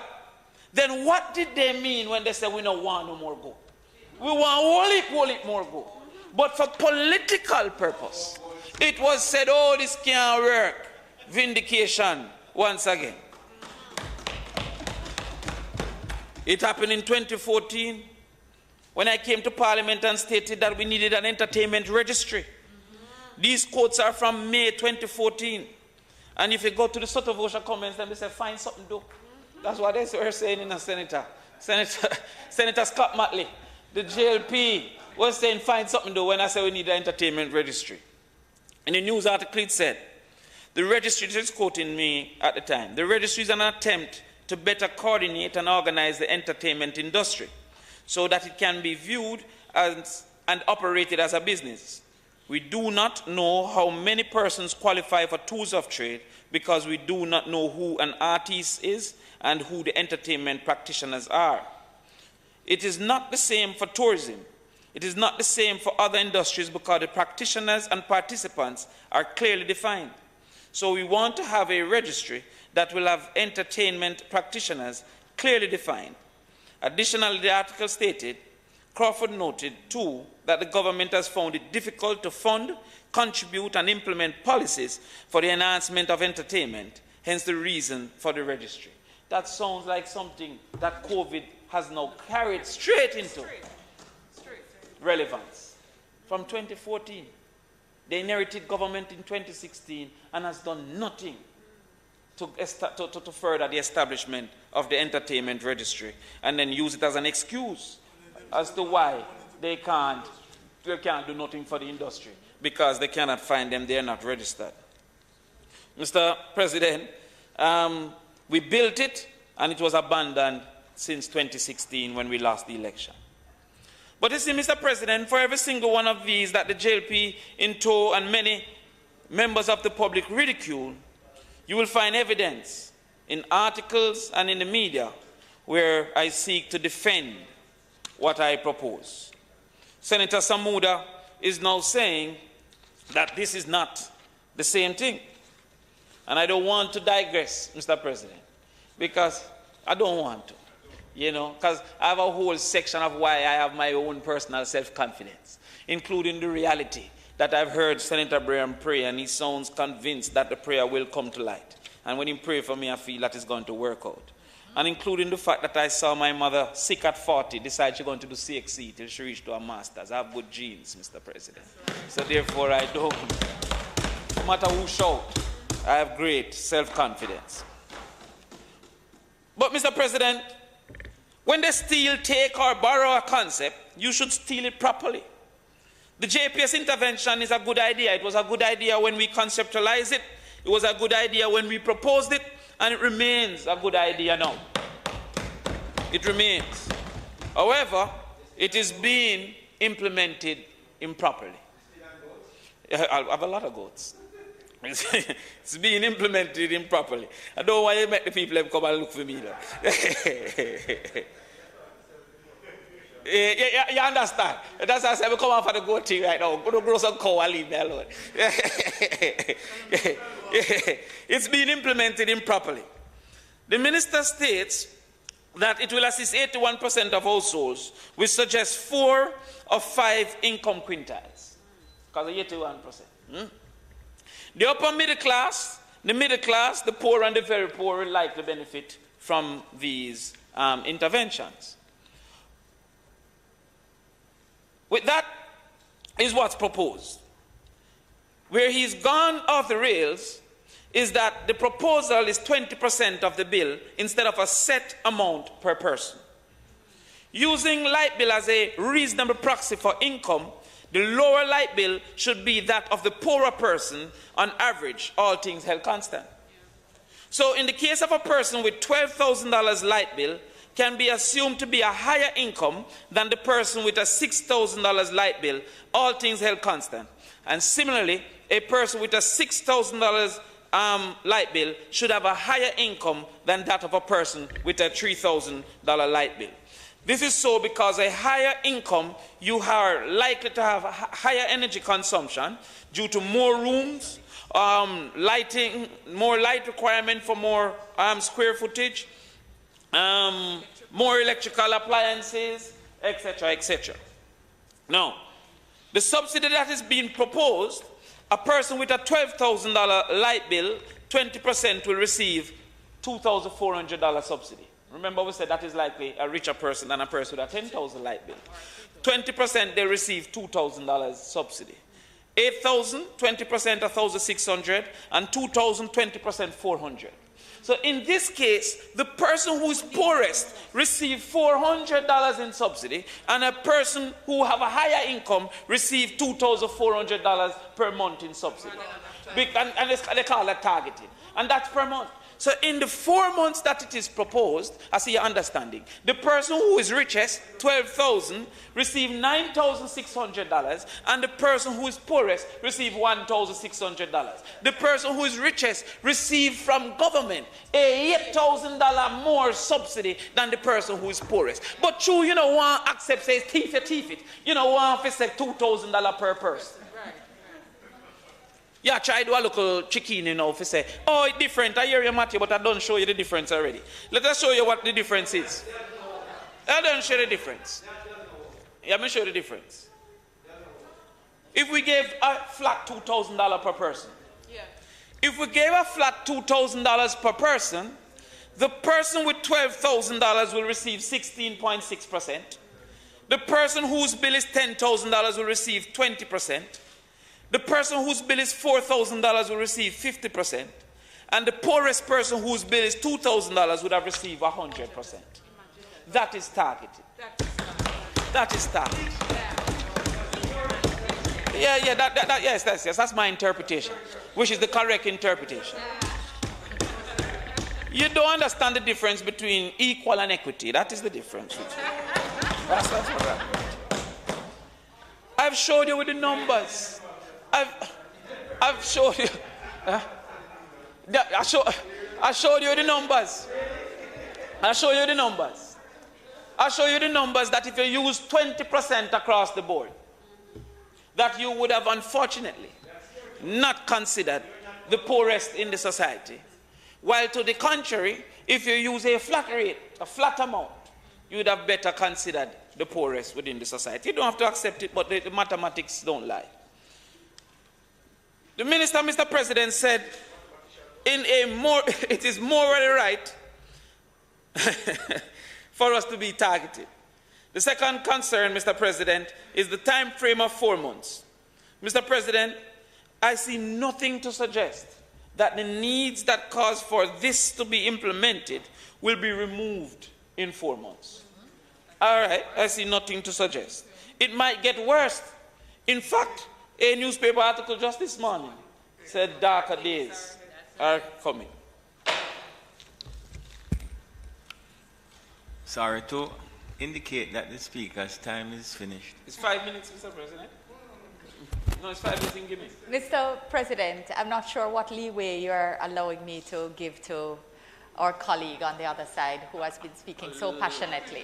How much longer do you have, sir? Performing so well, there is that. Not a 30. I know we like the performance. Mr. President? Sufficient to complete, but...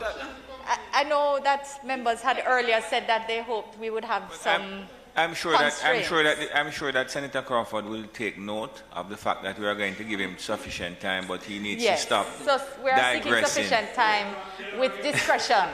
With discretion. The question is the minister be given time. Senator Brown, hold on.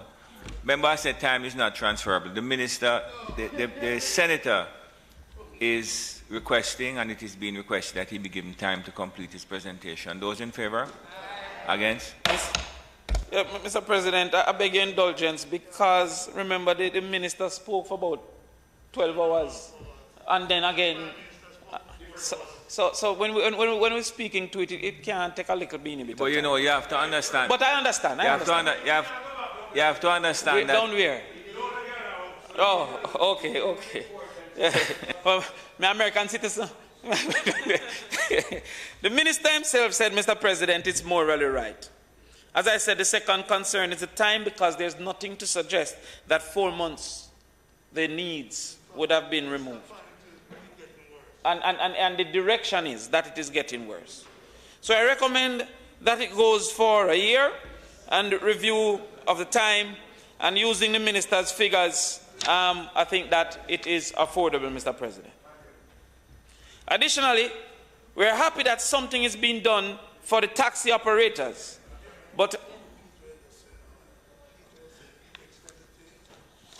yes, my colleague have asked, because Matthew has distracted him, that we repeat that we're calling for the extension of the JPS intervention as we propose for a year, and that the flat rate be used as versus 20%.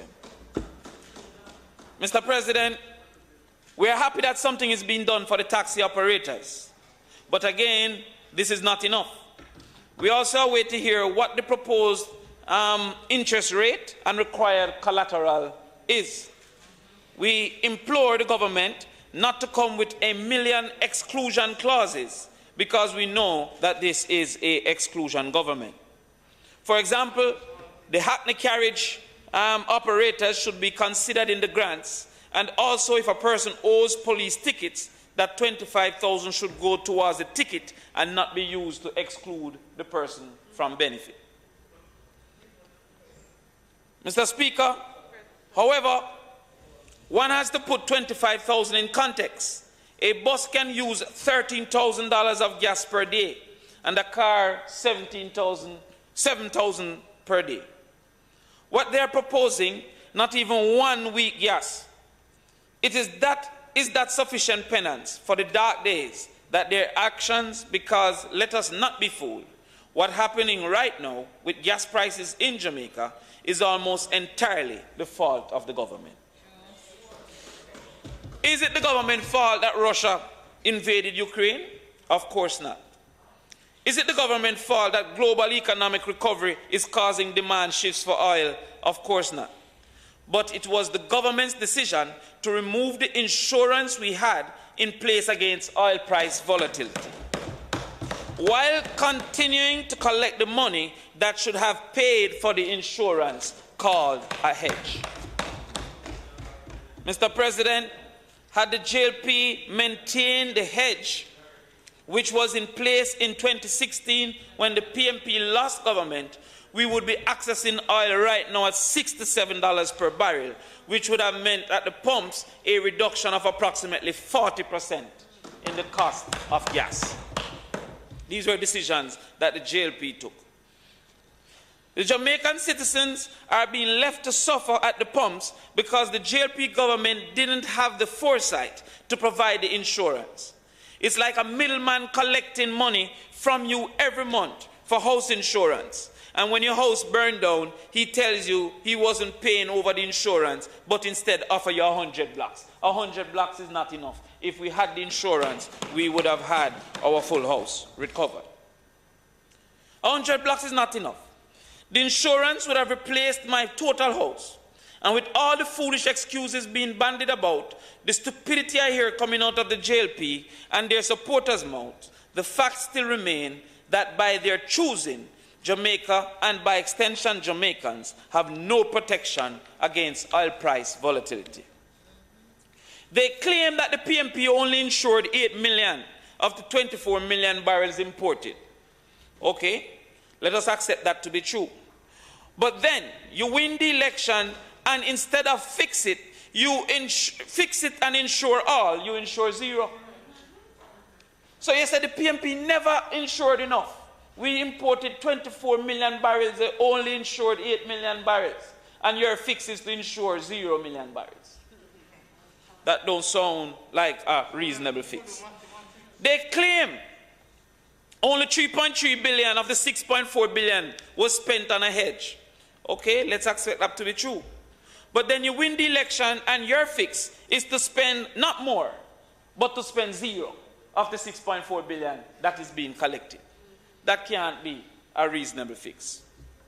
Mr. Speaker, the Minister of Finance, in presentation of the revenue measures, claimed he was establishing the facts about the hedge.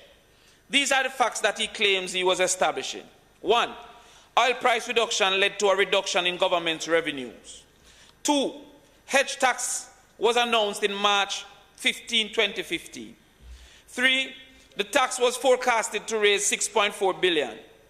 4, 3.3 billion was paid to hedge 8 million barrels over 18 months. 5, no hedge was purchased after June 15. Now, let us establish the facts. If Minister Clark accepts that it's to be true that reduced cost of oil can lead to reduced government revenues, how on earth is he finding it so hard to understand why the leader of the opposition suggests that increase in oil prices will lead to government having increased revenues? It's just logical. confusing the issue with very basic arguments about revenue being price times quantity, and therefore volumes must be considered. Let's go down that rabbit hole and discuss the price and demand relationship. Let us first accept that the need is a foundation of demand, and based on the minister's projection of continued rapid growth, we will be in need of oil, which is the economy's major source of energy. So therefore, the leader of the opposition was not incorrect in suggesting that we would be needing more oil. However, so we have established that we have a need. It's likely to increase, but the need is only the grandfather of consumption. So now one must speak to the mother and father of consumption, which is want backed by income. When combined, it creates demand. We have the need, but demand is affected by price in one of two ways: the income effect or the substitution effect. Let's take the latter first. In Jamaica, the substitution effect for oil is very low, as we have invested very little in alternatives to fossil fuel, and is in fact way behind the 2030 targets. This budget put before us does very, very little to correct that, and is one of the major reasons for the budget's inadequacies. I heard Senator Hill spoke earlier about, the Prime Minister believes in renewable energies, but this budget don't show that. In fact, the minister says that he will allow for some electric cars to come in, and I think he says no more than 1,000. So how is it that the substitution effect is going to take place when you have all the cars where we are driving? No more than 1,000 can come in, because we need the money, he said. So when Senator Hill comes now to say, we believe in renewables, the budget is not saying that, and the actions is not saying that. So therefore, the substitution effect is unlikely. Additionally, so we have very little room for the substitution effect. Additionally, playing a Falabaka international foreign affairs management, we have now also not have other suppliers that once would give us preferential prices, because we took umbrage with Venezuela, and now that Petrocarib fell asunder, and now we see the United States going back to Venezuela. What are we going to do? The substitution effect is not available to us. So we look at the income effect. Mr. President, based on Jamaica's reliance for comfort and productivity on energy, it is unlikely that there will be a high income effect. Instead, we will transfer more and more, or a higher percent of our income, to the consumption of energy for our comfort and our production.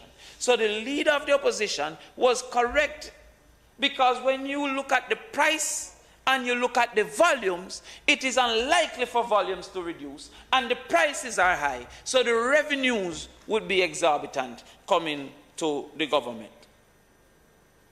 A study of our history suggests, therefore, that the opposition leader was indeed correct. Now let's look at number 2. The hedge tax was announced in March 2015. This is an important date to remember, and the hedge contract was signed in June 2015. No, man, I soon finish. But there's some things we have to clear up, because the JLP has been going around about what the PMP did with the hedge. The hedge tax was announced March 15, 2015. The first hedge contract was signed June 15, 2015. As was stated by the minister, it was projected as at March 15th that the hedge tax would, for the 12 months, give $6.4 billion. However, all the tax, Senator Scott Motley, don't get collected the first day. It's going to be collected over the 12 months. So therefore, in the first 3 months, going to the end of June, when this contract was to be signed, the hedge tax only provided $1.6 billion, and the total cost was $3.3 billion. It was subsidized from the consolidated fund. So when the minister now tried to give the impression that the PMP collected all $6.4 billion and was unwilling to spend, or Chikini taking it, that is not true. June 15th, when the contract was signed, only $1.6 billion would have been collected. This is not information hidden from nobody. It is in papers all over the place that the consolidated fund had to then forward some money. Therefore, 3.3 billion was sent. What happened, therefore, Mr. President, is that what was affordable at the time was for 8 million barrels. This was from 18 months contract. Very important that we remember that, Mr. President. What happened February 2016? Election happened and the JLP won. So when the minister said no contract was signed since June 2015, all of that was the duty of the Jamaica Labour Party. The PMP signed a contract that took us to December 2016. Why would we sign another contract while that contract existed? So the budget thereafter, read by the Jamaica Labour Party, did not consider a hedge, and they discontinued the hedge in 2016. Additionally, the Prime Minister and the Minister of Finance make heavy weather, posting it even on their Facebook, that of the 24 billion barrels that we needed, only 8 million was insured. Again, let's look at the simple mathematics. If it costs 3.3 billion to insure 8 million barrels, it would cost us 9.9 billion to insure all 24 million barrels. The fact that we collected only $6.4 billion suggests that all 24,000 barrels could not have been insured. So that is not an excuse for the government to then decide that it is not going to take up a hedge. Despite the fact that in 2020, many scholars were suggesting that countries should renew their hedges. However, in 2020, the Minister of Finance was quoted in April 2020. Finance Minister praised decision to not go ahead with oil hedge as prices hit record low. That was a decision made by the Jamaica Labour Party government. It was the right decision. Well, time has proven it to be incorrect.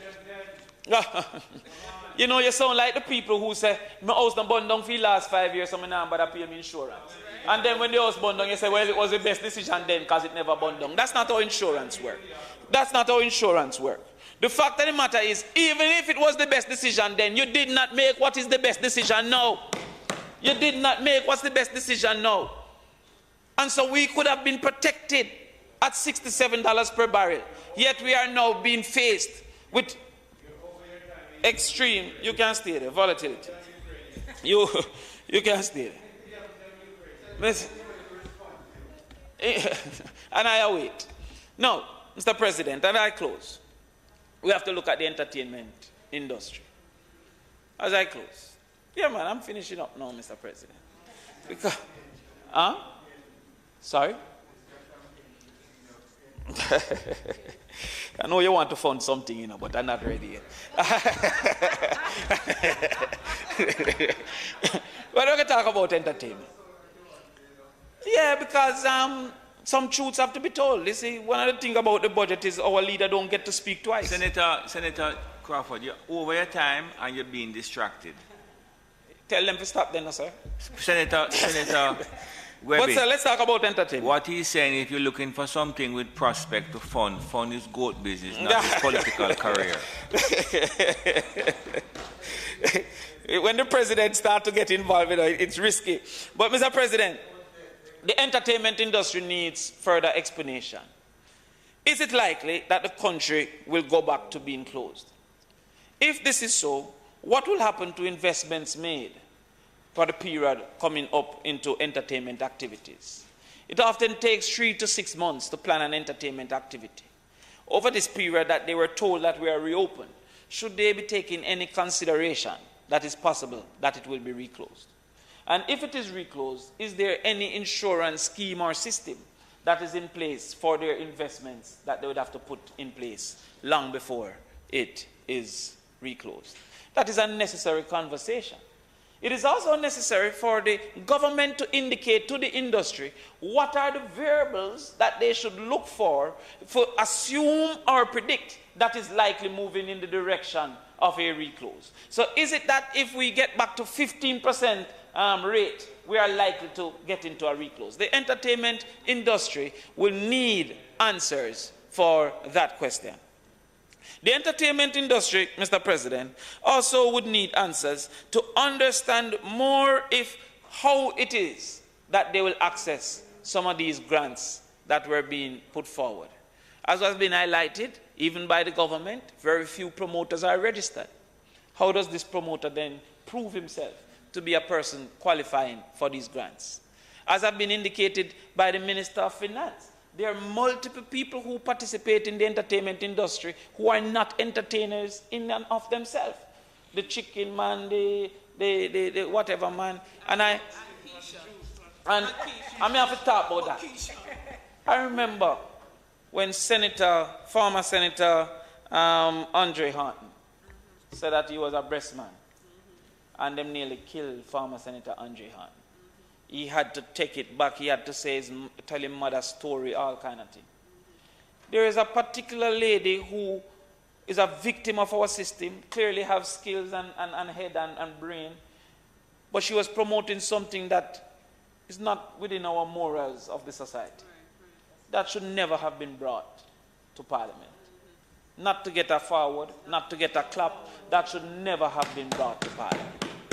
And if it was done by myself or done by Senator Horton, it would have been a major problem. You mean the combo boss? Yes, the combo boss. The combo boss should not have been. Him says not that one. Yeah, as I say, I was born I'm on a day, but not yesterday. Not yesterday. I'm saying that when a teacher tell a 6th grader to watch Parliament, the budget presentation, that should not be something she exposed to. That's not something that should have come. And I'm talking from my heart. That is not something. That is not acceptable. That's not acceptable. But, Mr. President, what the Prime Minister has stated is that he is indeed a supporter of the entertainment industry. But we need to see policies and plans, including a consideration for the removal of noise abatement in the summer so that the entertainment industry can truly recover. With that, Mr. President, I thank you. Thank you. Thank you very much. Thank you very much, Senator. Senator Crawford, thank you very much. Senator Webby. Thank you, Mr. President. Time allotted, 35 minutes. Mr. President, I can't recall when I've used my full 35 minutes while on my feet. Yeah, we don't start today. I'm going to try my very best, but after that presentation from Senator Crawford, I may come a little close. Mr.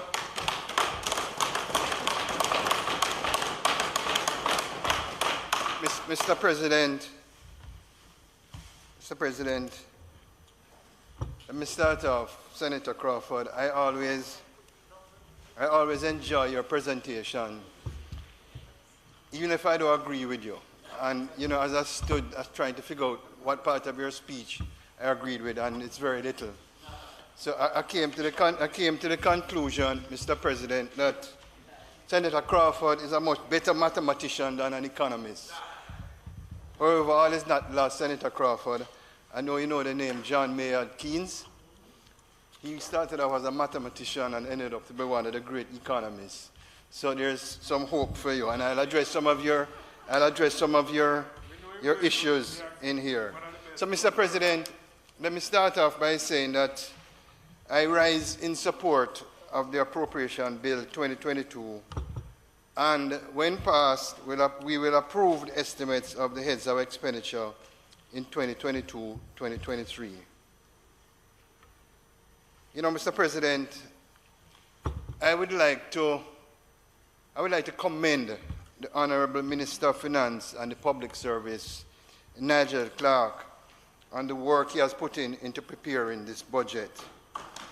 I was actually very surprised, but I timed it that Senator Crawford spent the first 28 minutes of his presentation trying to criticize our Minister of Finance. And I can guarantee you, Senator Crawford, you are in the minority by far, so you're going on the wrong road. I think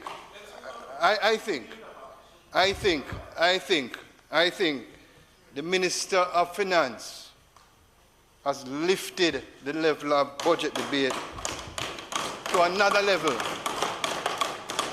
And that level has now set a new standard for all Ministers of Finance to come. His budget presentation under the theme Recovery, Reform, Restoration was supported by empirical data and deep analysis of the issues. And for me, that instilled confidence for the management of the economy by him and the government going forward. Mr. President, I would also like to thank Darlene Morris, the hard-working financial secretary, and I want to big up Darlene Morris, really good lady, and all the deputy financial secretaries for the hard work they put into each year's budget. Mr. President, team means together everybody achieves more. And my comment about the Minister of Finance and Public Service is a reflection of the professionalism and expertise of the staff of the Ministry of Finance. And I want to recognize and congratulate and show them our appreciation, colleagues, for their hard work in putting together the budget. I also want to recognize the BOJ, PIOJ, Statin, and all the technical staff of the various ministries for their continued commitment to producing what I would describe as a credible budget. Let me also use this opportunity, Mr. President, to congratulate the Most Honourable Prime Minister on what I say is a very comprehensive budget presentation which addressed the main issues facing our nation at this time and setting out the plans for securing a better Jamaica for all Jamaicans by sowing seeds of peace, opportunity, and prosperity. Seeds meaning security, environment and energy, education and skills, development and infrastructure, social partnership, and unity. Seeds. I believe that it was a brilliant presentation by our Prime Minister, very prime ministerial and visionary in his delivery. I was also happy in terms of the security aspect of his presentation, Senator Brown. I was happy to hear the update on Plan Secure Jamaica, which is being systematically and strategically implemented through the provision of technological, telecommunications, training, and other resources. Mr. President, for the last 2 years when we were doing this presentation, I recall for the last fiscal years, 2 fiscal years, we have debated the appropriation bill in the context of dealing with the impact of COVID-19 pandemic. Countries around the world are opening up their economies and easing COVID-19 restrictions. Jamaica, as we all know, has followed suit as the Honourable Prime Minister recently announced the listing of the DRMA order. I am cautiously optimistic that we have passed the worst of the pandemic. And I use the word cautiously optimistic. I still want to use this opportunity, Mr. President and colleagues, to encourage Jamaicans to get vaccinated, wear your mask where appropriate, social distance, and wash your hands. Let me now look on Senator Minister Albin Hill dealt with it, but I want to expand on it. To say, Senator Hill, that you're correct based on my analysis that the Jamaican economy has been recovering from the COVID-19 impact well ahead of most of our neighboring countries. If you look at the economic indicators of economic growth, job creation, debt reduction, has all seen positive movements. For example, Senator Allen, the economy grew by 14.2%, the highest ever recorded quarterly in the history of Jamaica for the first quarter of 2021-2022, and it is projected to grow by 8.4%. The tourism sector, which I think was mentioned by Senator Hill, is now at 70% at the pre-pandemic level. And I'm sure with the hard-working Minister of Tourism, Minister Ed Bartlett, that 70% will be surpassed in short order. Unemployment, Senator Brown, is at an all-time low of 7.1% in October. The debt-to-GDP ratio has fallen to 96% and is on track to reduce even further. Business confidence, meaning that you're going to employ more with your goat farm, was at 24% ended December 2021. And our net international reserves, to show that Jamaica has enough foreign exchange to take us in the future, was at $3.6 billion at the end of February this year. Our international rating agency, Fitch, confirmed our B sovereign rating and our outlook remains stable. Fitch has highlighted Jamaica's consistent fiscal policy effort to reduce our stock of debt as a key factor in the rating. I would say the government of Jamaica and the leadership of the government through the last 3 years of this worst crisis has done an excellent job. Mr. President, let us now look at some specifics in terms of the numbers as presented by the Minister of Finance.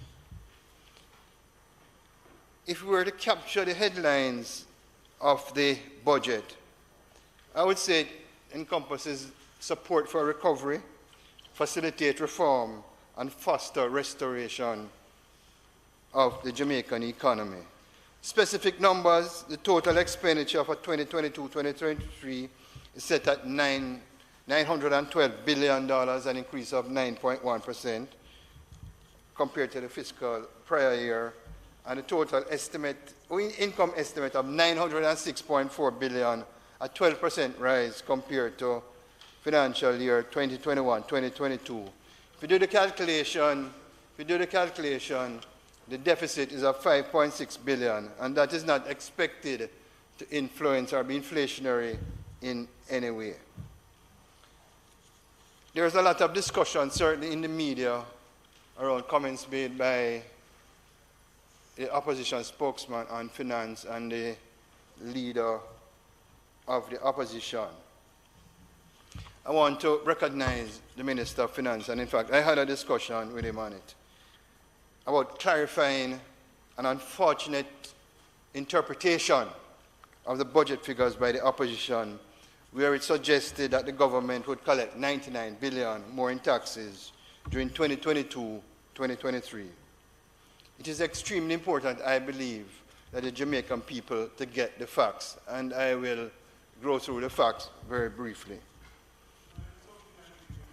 I'm not giving an opinion, I'm giving facts. And if you pay attention, Senator Brown, you'll probably learn a thing or two about the budget collapse. So here's the first lesson. Here's the first lesson. Mr. Senator Brown, if you listen, you'd learn something, you know. All right. So follow me now. To compute how much more the government plans to collect in taxes this coming year, one will have to, mathematician, subtract the latest estimate amount of taxes to be collected this year, 2021-2022, from the projected amount of taxes to be collected 2022-2023. The former figure, colleagues, is contained in the second supplementary estimate tabled and passed in this very House in January 2022, which shows that the estimated tax revenues for 2021-2022 is approximately $606 billion. This figure of $606 billion is included on page 6, check it, facts, of the 2022-2023 fiscal policy paper. In addition, the page 34 of the fiscal policy paper summarizes the second and third supplementary estimates, inclusive of the expected revenue for 2021-2022 of $606 billion. This compares with a projected tax collection for 2022-2023 of $671 billion, as contained in the recently table budgetary documents. Tax revenues are therefore expected to grow by the difference of these two numbers, that is $65 billion. You follow the maths, Senator Crawford? You follow the maths? So when you're looking at it, you have to look at your latest estimate, which was published in the supplementary estimates of the 671, and you take off the 606, and that is the increase. So I hope that matter, the 99 versus the 65, is now clarified. So in summary, Senator Brown, if you don't understand the maths, boy, all right, okay. 671 minus 606 is how much? So in summary, President and colleagues, the government plans to collect $65 billion more in taxes next fiscal year 2022-2023 as compared with the current fiscal year of 2021-2022 without the imposition of any new taxes or tax increases. Mr. President, it is therefore clear that the strong fiscal management performance of the government has resulted in the 5th year in a row, Minister Hill, that there will be no new taxes. Mr. President, having briefly summarized the budget as presented, let me say, as a businessman, as a senator, and somebody who understands economics a little bit, there are a lot of headwinds coming our way, and we have to keep it real.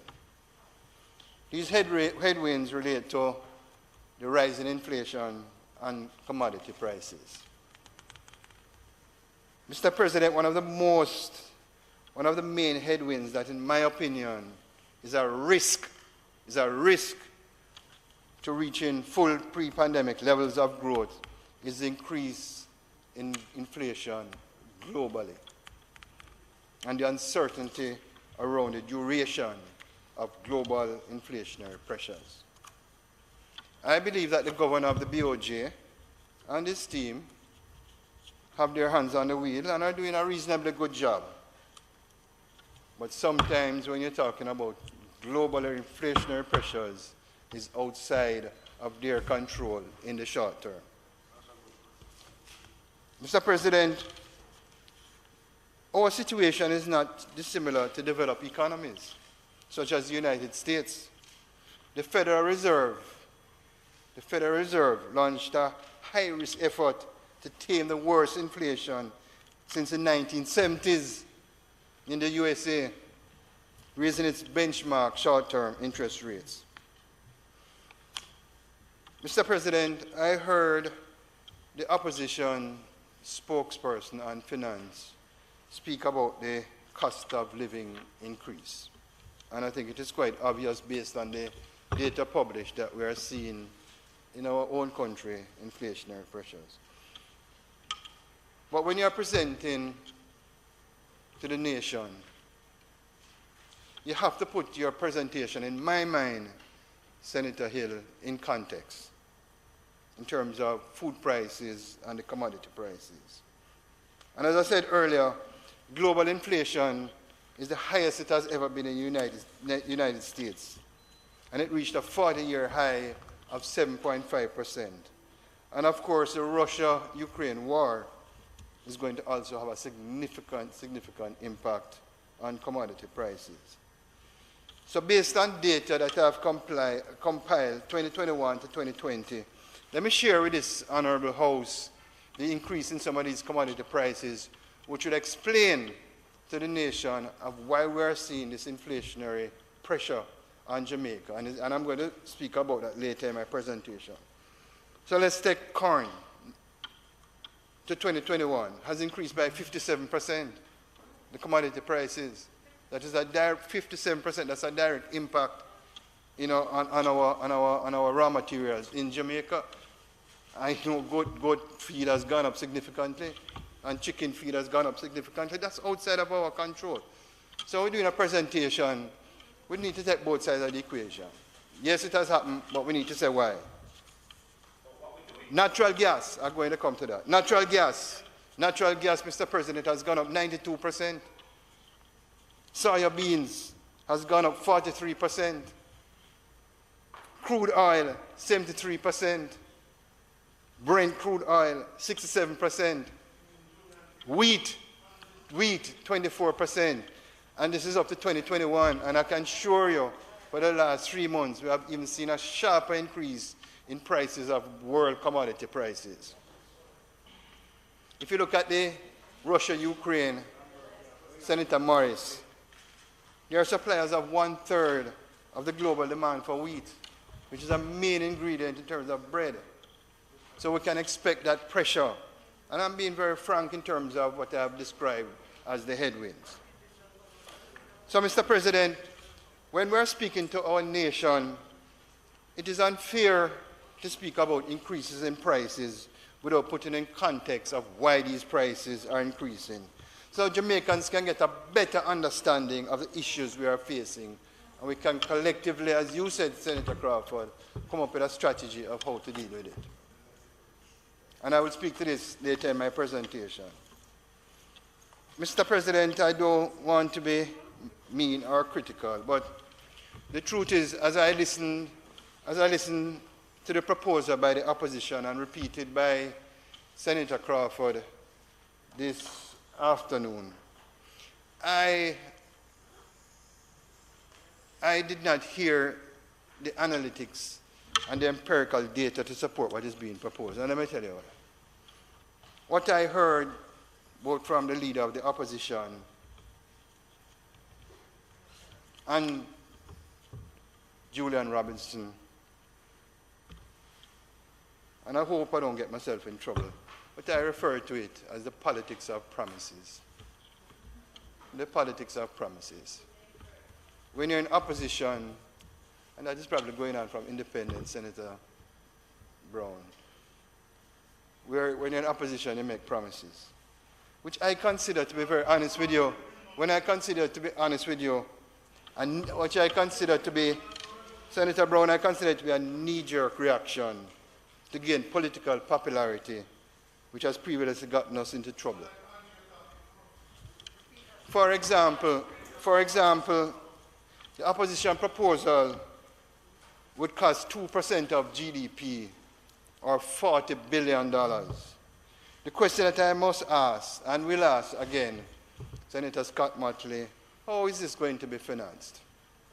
My limited knowledge of economics, the only way to finance an incremental expense of $40 billion is, 1, to raise the taxes, 2, to increase your debt stock, or print money. Or print money. Any one of those. Any one of those. Or you can spend it different. Any one of those is a bigger problem. Either way, so either way, to increase the budget by $40 billion, Minister Hill, is going to be a disaster for poor people of this country. The poor is going to suffer most. The poor is going to suffer most in the medium and long term. So, Mr. President, based on all that is happening in the global economy, the tensions in Europe, the discussion we should have been having is how can we be more self-sufficient as a country? In the medium, in the long run, but you need to start the journey, boss. You need to start the journey. How can we be more self-sufficient as a country? I've said many times that we have to grow our way out of debt, the debt problem. In this crisis, there's opportunity.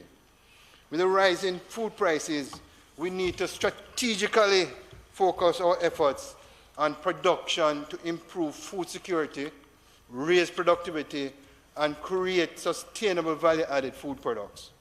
I've said it over and over and over. We need to set ourselves a target to cut the import bill of food from $1 billion to $500 million by 2030. This is how we're going to cushion the effects of the rise in global food prices. You know, Senator Allen and Senator Crawford, you know, sometimes, and Senator Fraser Binns, my friend, you see you get promotion. No, sometimes, on a serious note, sometimes, Mr. President, when I'm flying over Jamaica and I'm about to land, and you see all the arable land, the green land, and I say, my God, how can we improve food production? So when there's a crisis, there's an opportunity. And I believe that's where we need to focus on, Senator Scott Motley. We need to invest significantly more in agriculture, both for local consumption and for export. So, Mr. President, earlier I raised the issue about increasing the debt stock, and I will say it again. We cannot spend more than we earn and borrow our way out of economic recovery. The future is too uncertain to take on more debt. In fact, I'm sure all of us in this Honourable House remember the JDX and the NDX. I don't want to say any more X against Jamaica's name. And in fact, if you do a comparison, Senator Sinclair, of our peers, right, Jamaica is doing well. Pre-pandemic, right? When you compare the debt to GDP ratio of other countries, some of them are 10, 20, 30%. Some of them are even 60% above where they were before. In other words, they're on the edge, they're on the precipice. They're on the precipice. I don't want to see Jamaica go down there again. I don't want to see Jamaica going down there again. Mr. President,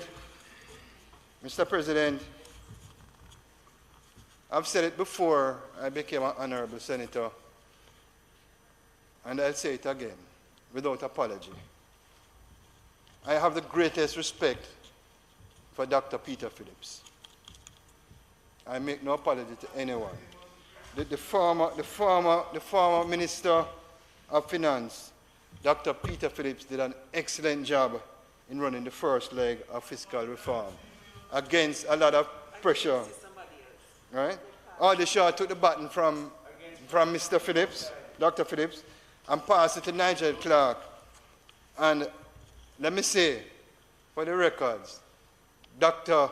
Peter Phillips was a very good finance minister, and at one point in time, I used the word great. But let me tell you something. I've never seen a better finance minister in all my career than Nigel Clark.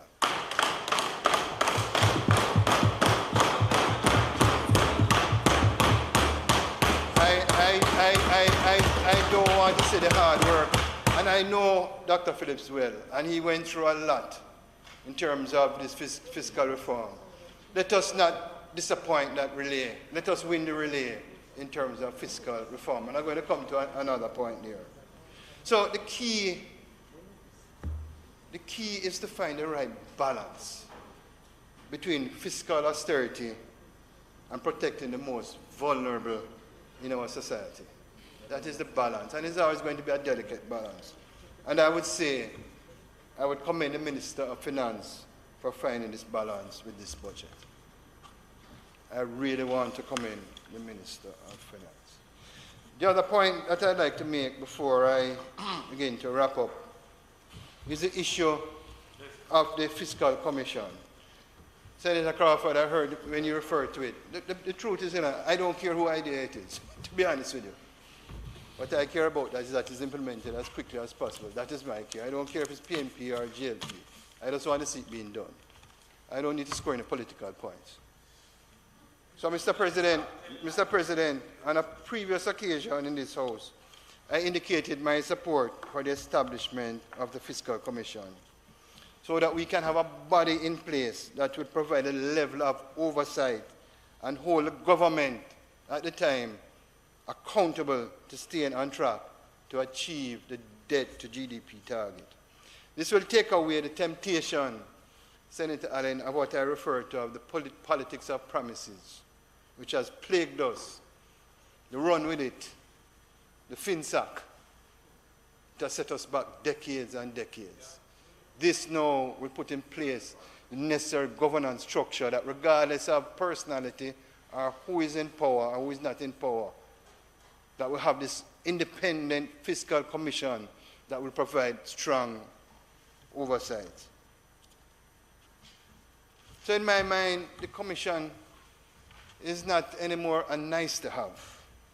it is imperative to enhance government structure, the governance structure, so that we can continue our path to economic independence. And I would encourage our Minister of Finance, let us get it done as quickly as possible and operational. Senator Crawford, I listened very carefully, and I know my colleagues, after I take my seat, will speak about the JPS, 20% of the JPS bills per household. But I want to look a little bit further, and you made a point about the renewable energies.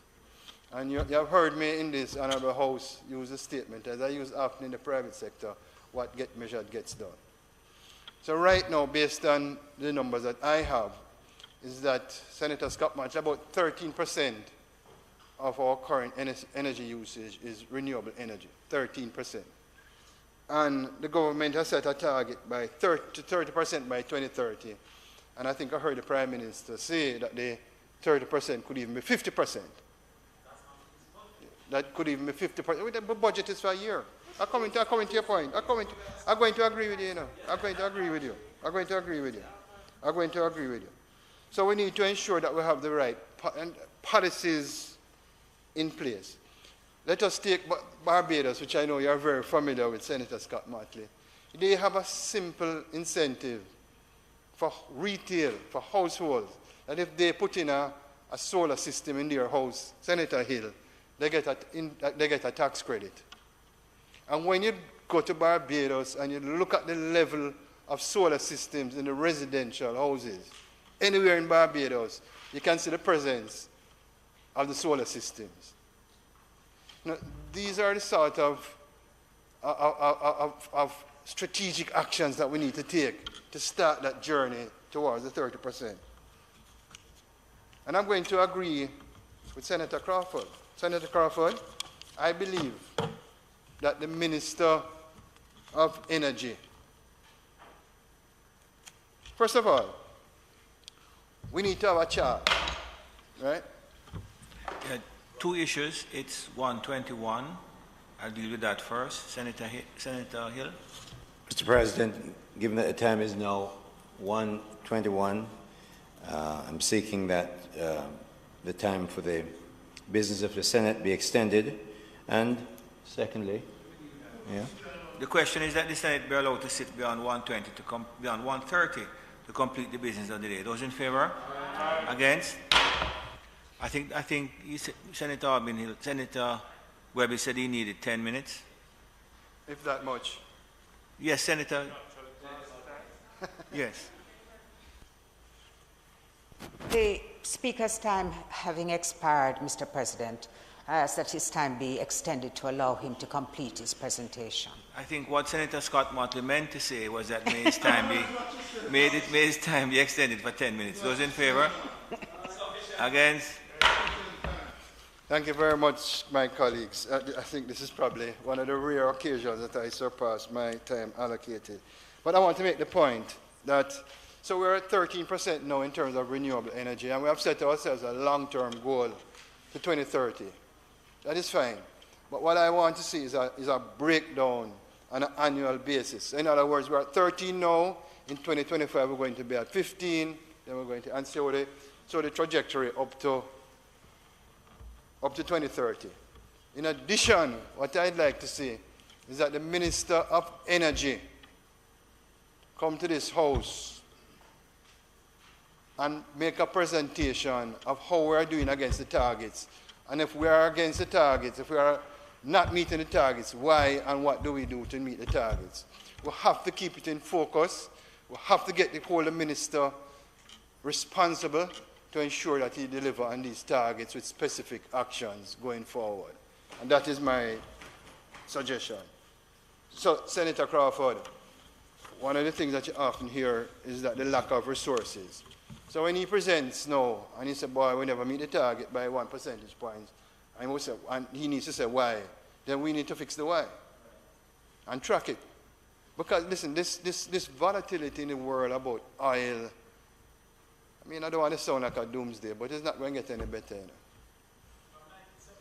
Yeah, we're not going to get any better. Whether you talk about hedge or not, we need to use, as you said, the sun, the renewable energy, and focus on it, and put the resources to get it done, and measure it every year, and hold the Minister of Energy accountable to deliver on those numbers.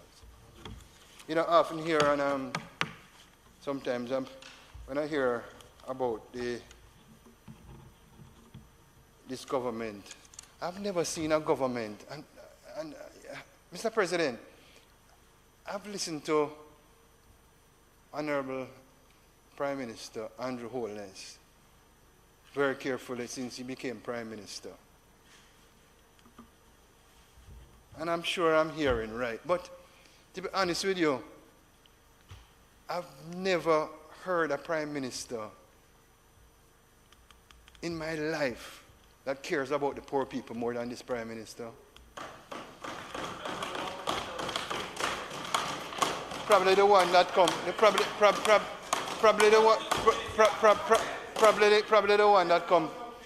the one that comes closest is Michael Manley, right? I've never heard a Prime Minister caring about the poor, and it takes cash to care. So, Mr. President, I also wanted to note my firm support for the allocation of $16.9 billion to the PATH program. Let me repeat that, $16.9 billion for the PATH program to support the vulnerable sectors. This support will be provided through the PATH cash grant, social pension, Senator Gale, for the elderly, rehabilitation grants, the social intervention youth employment strategy, and the support for the needy students. This government, we care for all Jamaicans.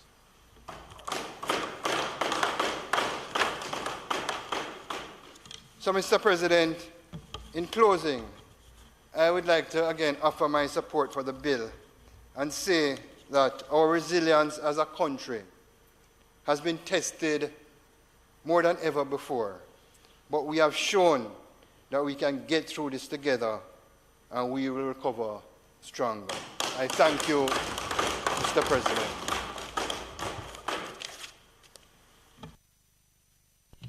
Okay, thank you very much, Senator Webby. Mr. President.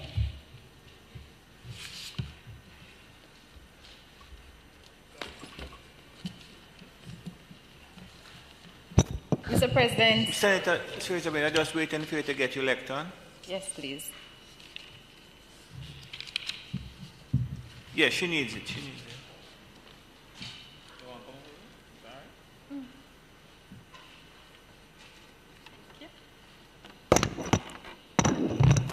Thank you very much. Thank you. Senator Fraser-Binns. Thank you, Mr. President. Mr. President, I shan't be long, and yes, Senator Gale, I assure you that I will not ask for an extension, but you see, I felt Senator Fraser-Binns, let me just be clear. If you ask for the extension, you will get it. Thank you, Mr. President. And you know, I have been sufficiently provoked by you, so I may just ask for it. But, Mr. President, I thought it necessary to make very brief comments on this appropriation bill, because in my mind, pardon me, Mr. President and colleagues.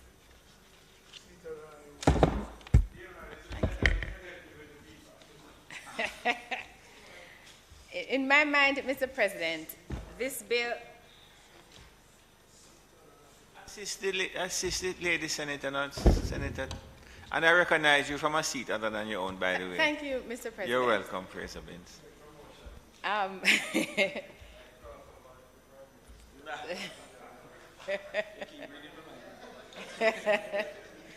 Mr. President, can I get some protection from Senator Webley? If you really want it, but I think you are encouraging it. Senator Webby, please allow the Senator to begin her presentation. He's given me his full support.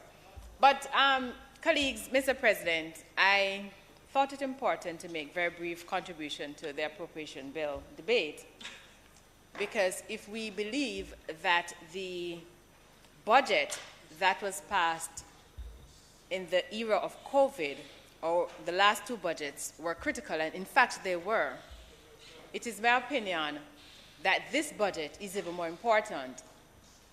It's even more important because we are considering all that has happened, the post-COVID, but we're also discussing a budget within the context of unprecedented international affairs, which will have a direct impact on our country. And in that light, Senator Webby, I agree with you, and I agree with Senator Crawford, that notwithstanding all the promises, the utterances, and the indication of intent by the government or the recommendations from the opposition, the single most important thing that we can do as a country to secure our future is to become self-reliant through agriculture.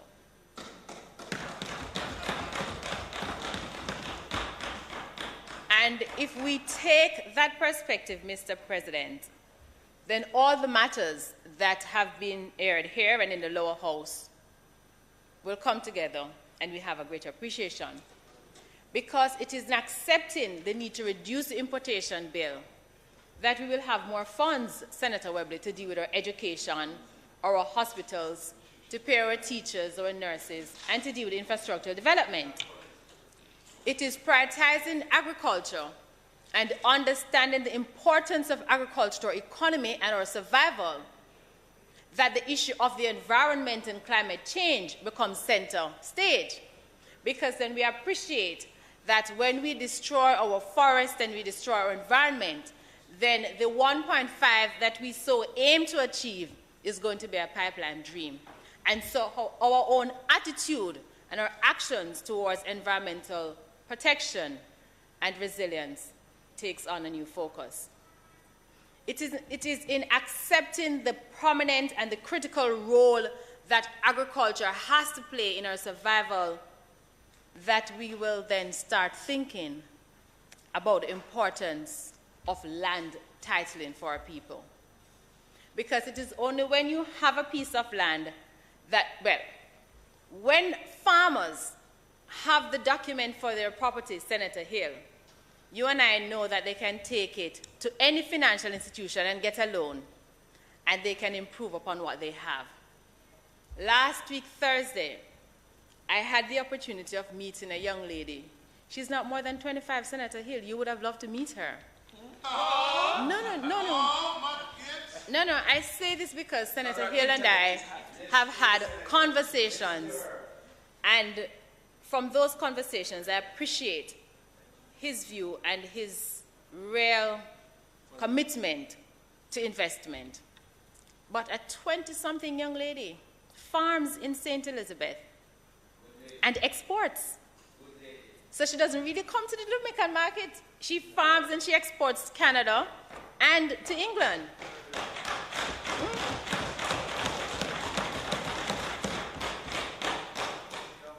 And she, at 20, I think she's 25, is completely self-sufficient.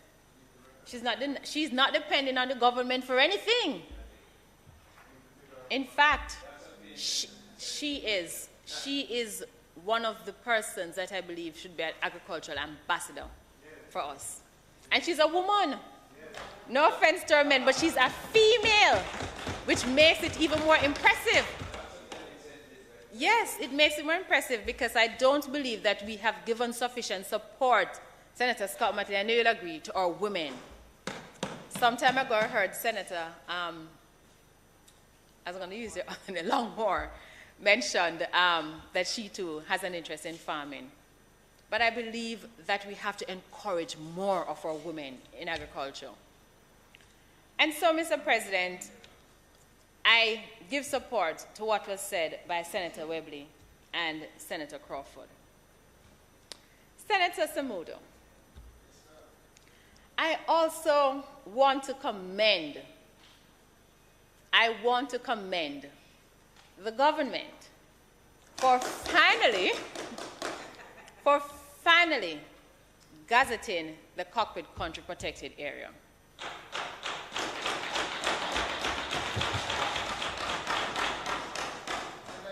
You see, Mr. President, Mr. President, on this side, we give credit where credit is due.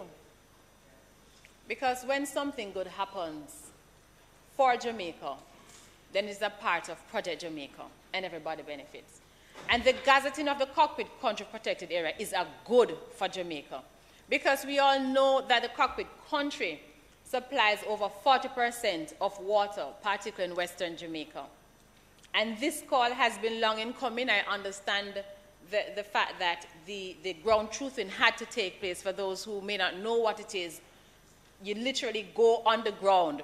Senator Samuda will tell you, you go on the ground and you see the area that has been declared, and you do your measurement if you're a surveyor, and the technical team do all their measurement to ensure that if you're 15 degrees west or you're 30 degrees north, then all of that is very exact. And I'm very happy, and we in the opposition are very happy that finally that has come, and there is legislative support for that. I wondered, however, Senator Samuda, whether the government has given any consideration to what we have been advocating for vis-a-vis the buffer zones. And I am hopeful that this is something that we will hear about in short order.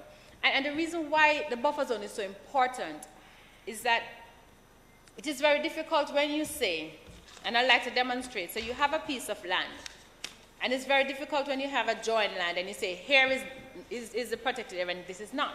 What you need is a piece of land in between these two, which is almost like a no man's land. So you can't mine there, you can't do any work, but it acts as a form of security for the cockpit country protected area. And we use this opportunity to ask for that.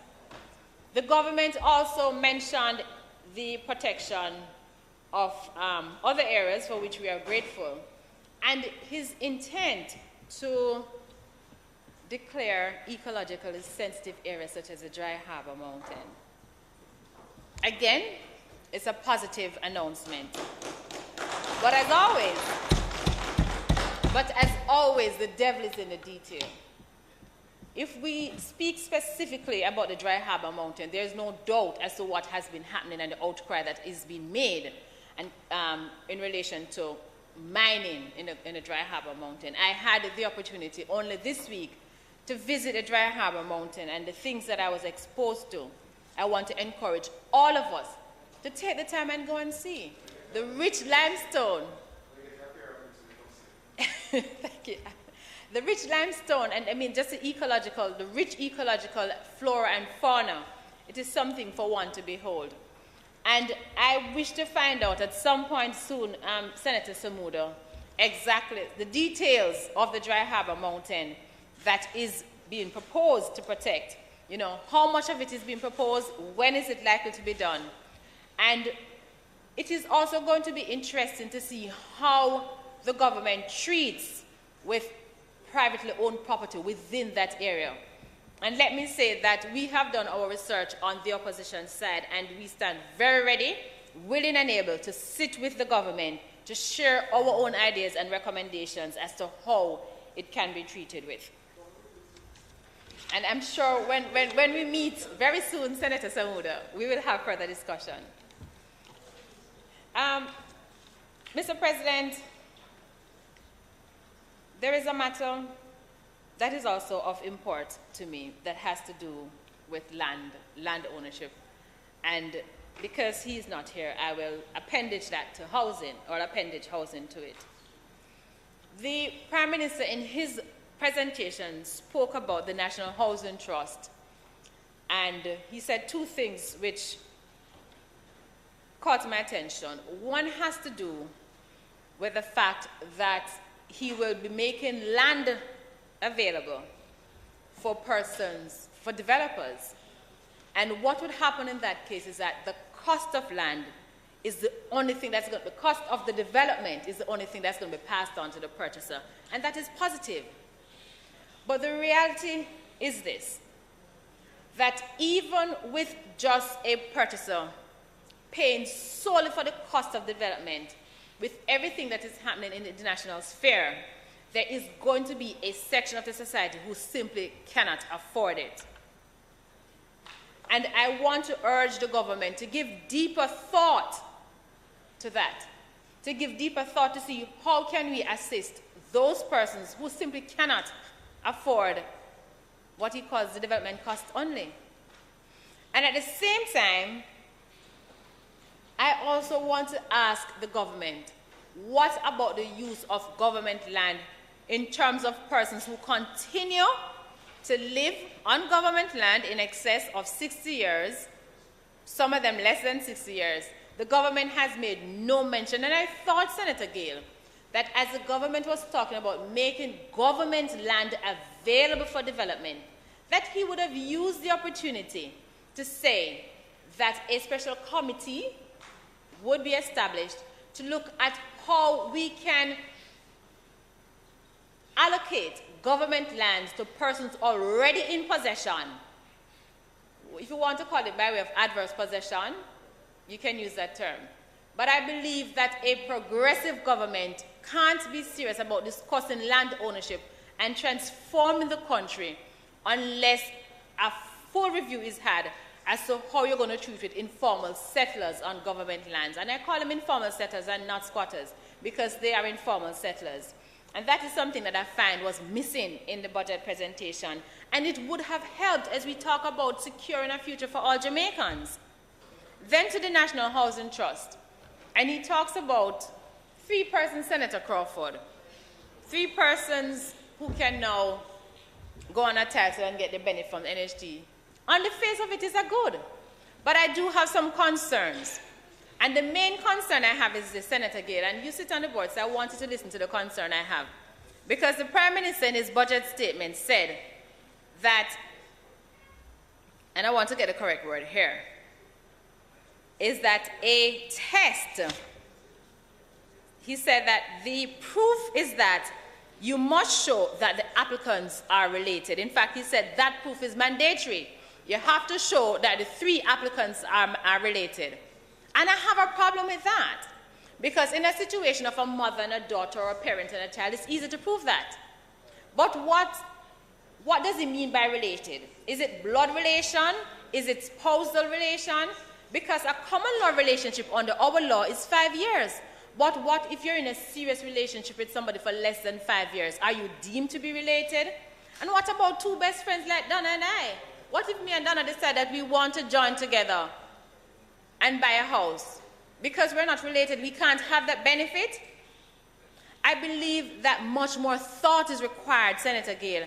And I'm hoping that when your team meets, and I hope you meet with the Prime Minister, that this will be fleshed out, and this mandatory requirement of family relation, well, of relation, that it be reviewed, because it is not going to satisfy the objective, I believe, that the Prime Minister is trying to achieve. So I want to put that out there. And then, Mr. President, finally, the issue of education. And the person who speaks on education is not here, so I'll take liberty to speak on it. I have been watching over time the impact of COVID on our children. And at a place where I sit on some Mondays, my colleagues will tell you that if it's one thing I talk about over and over, is our special needs children.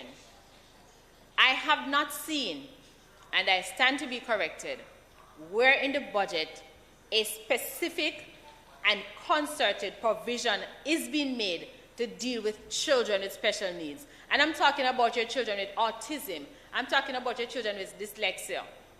I'm not talking about those who are physically challenged, because I'm quite sure Senator Morris will speak on that. And there may be some provision, because those are what you can see. You can see those visually, you know, so it's easier for you to deal with. But what we have not dealt with as a country in a real way is our children who have forms of learning disability.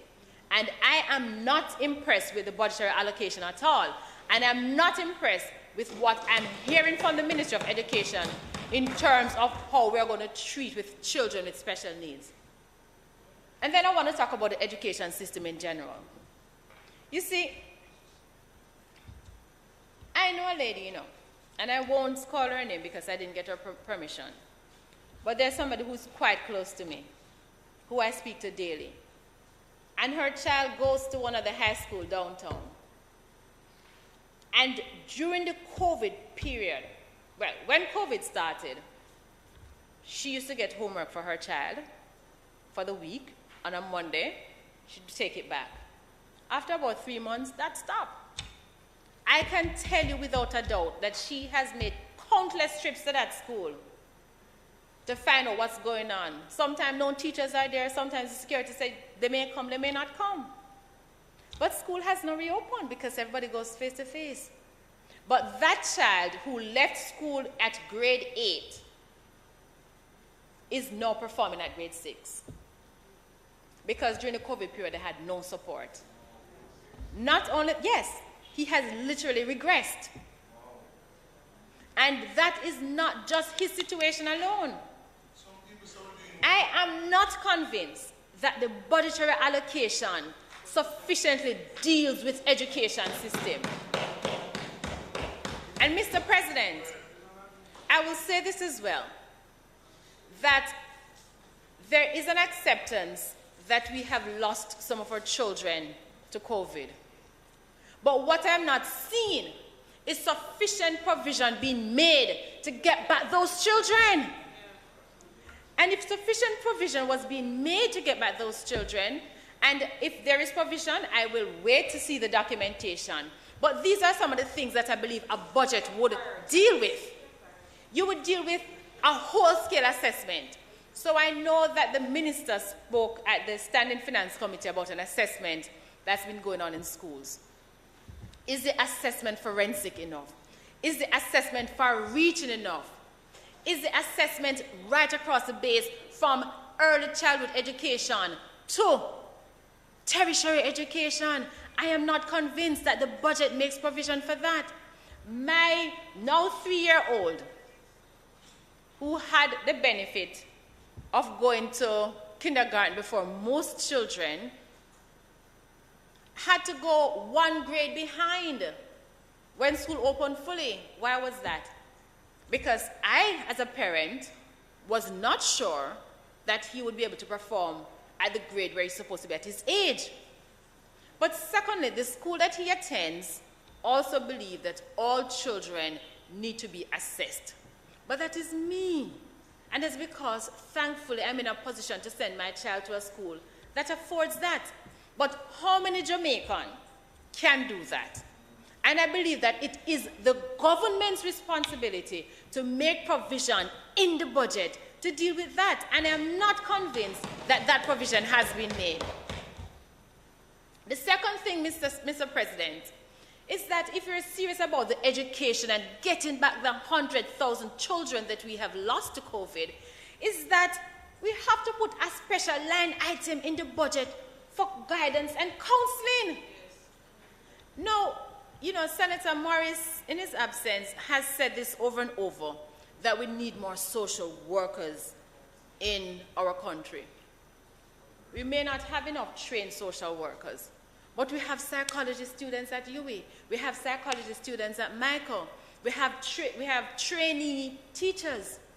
I believe that as part of getting back our children and restoring our educational system, that there needs to be sufficient budgetary provision for even a temporary cadre of social workers or social interveners to deal with the plight of our children.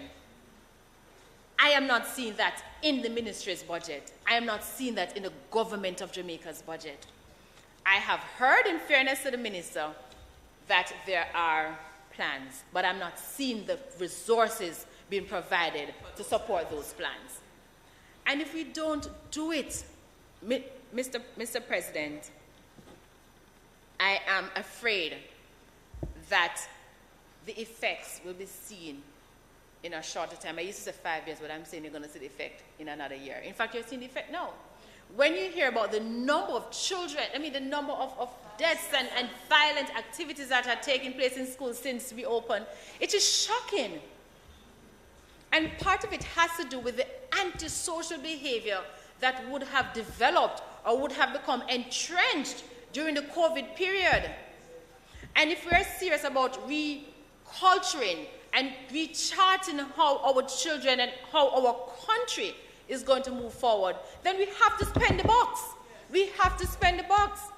And so development is important, Senator Hill. I support the development of highways and roads because the road to development is the development of roads. I support that. But let us take a stop and say, but we have COVID. We have so many children who need a different kind of development. So can we pause on one of the highway for 6 months and use some of that money to deal with our emergency with our children? Can we pause on doing something else and deal with emergency with our children? Because if we don't, the effects are... And so, Mr. President, I want to urge the government that it is not too late for supplemental budgets to come to the Parliament. And I don't pretend to have a full working knowledge of how it works. My knowledge is limited to what my mom would have shared with me over the many years. But I do know that sometimes you have to do variation or variance, I think that's what they call it. And I am hopeful that even though the Senate can't vote against the appropriation bill or the budget as we call it, that the discussion that will take place here today and the recommendations that will have been shared, that they will be viewed as not a criticism of the government, but that they will be seen as an attempt to genuinely help the government to truly show its care for all Jamaicans. Because already we're not going to regulate bank fees, but we're going to regulate tax affairs. And so there's a section of the society that feels, where is their justice? What we have to do to show that there is justice for all is to ensure that everybody have a piece of the cake. And I hear the discussion about what is going to be done on the path and what is being done under this care program. But in doing that, the government also has got to stop and review the findings of Capri and all the other studies that were done in terms of how care packages and care allocations were granted during the COVID period. Because they're what we call lessons learned. And until and unless we revisit, accept the limitations, and see how we can improve upon them, then those that need our care and our attention the most is not going to get it. And I believe that the opportunity that exists in this most important budget is that we can cross the aisle, just as Senator Samuda and I do from time to time on environmental issues. Let us cross the aisle and let us truly carve a budget that puts people, everybody, whether you're downtown or you're uptown or you're in the country, whether you're in Mobay or you're in St. Anne or Trelawney or St. Mary or Clarendon, everybody will feel that this is their budget and there is something in this budget for them.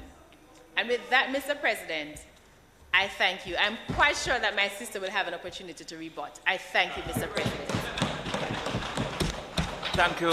Thank you very much, Senator Fraser-Binns. In consultation with the staff, I'm going to take, usually I take a 3/4 of an hour. I'm going to rise until exactly 2:30 when we will continue. I hope that's okay with everyone. Excellent. The Senate will now rise until 2:30 exactly.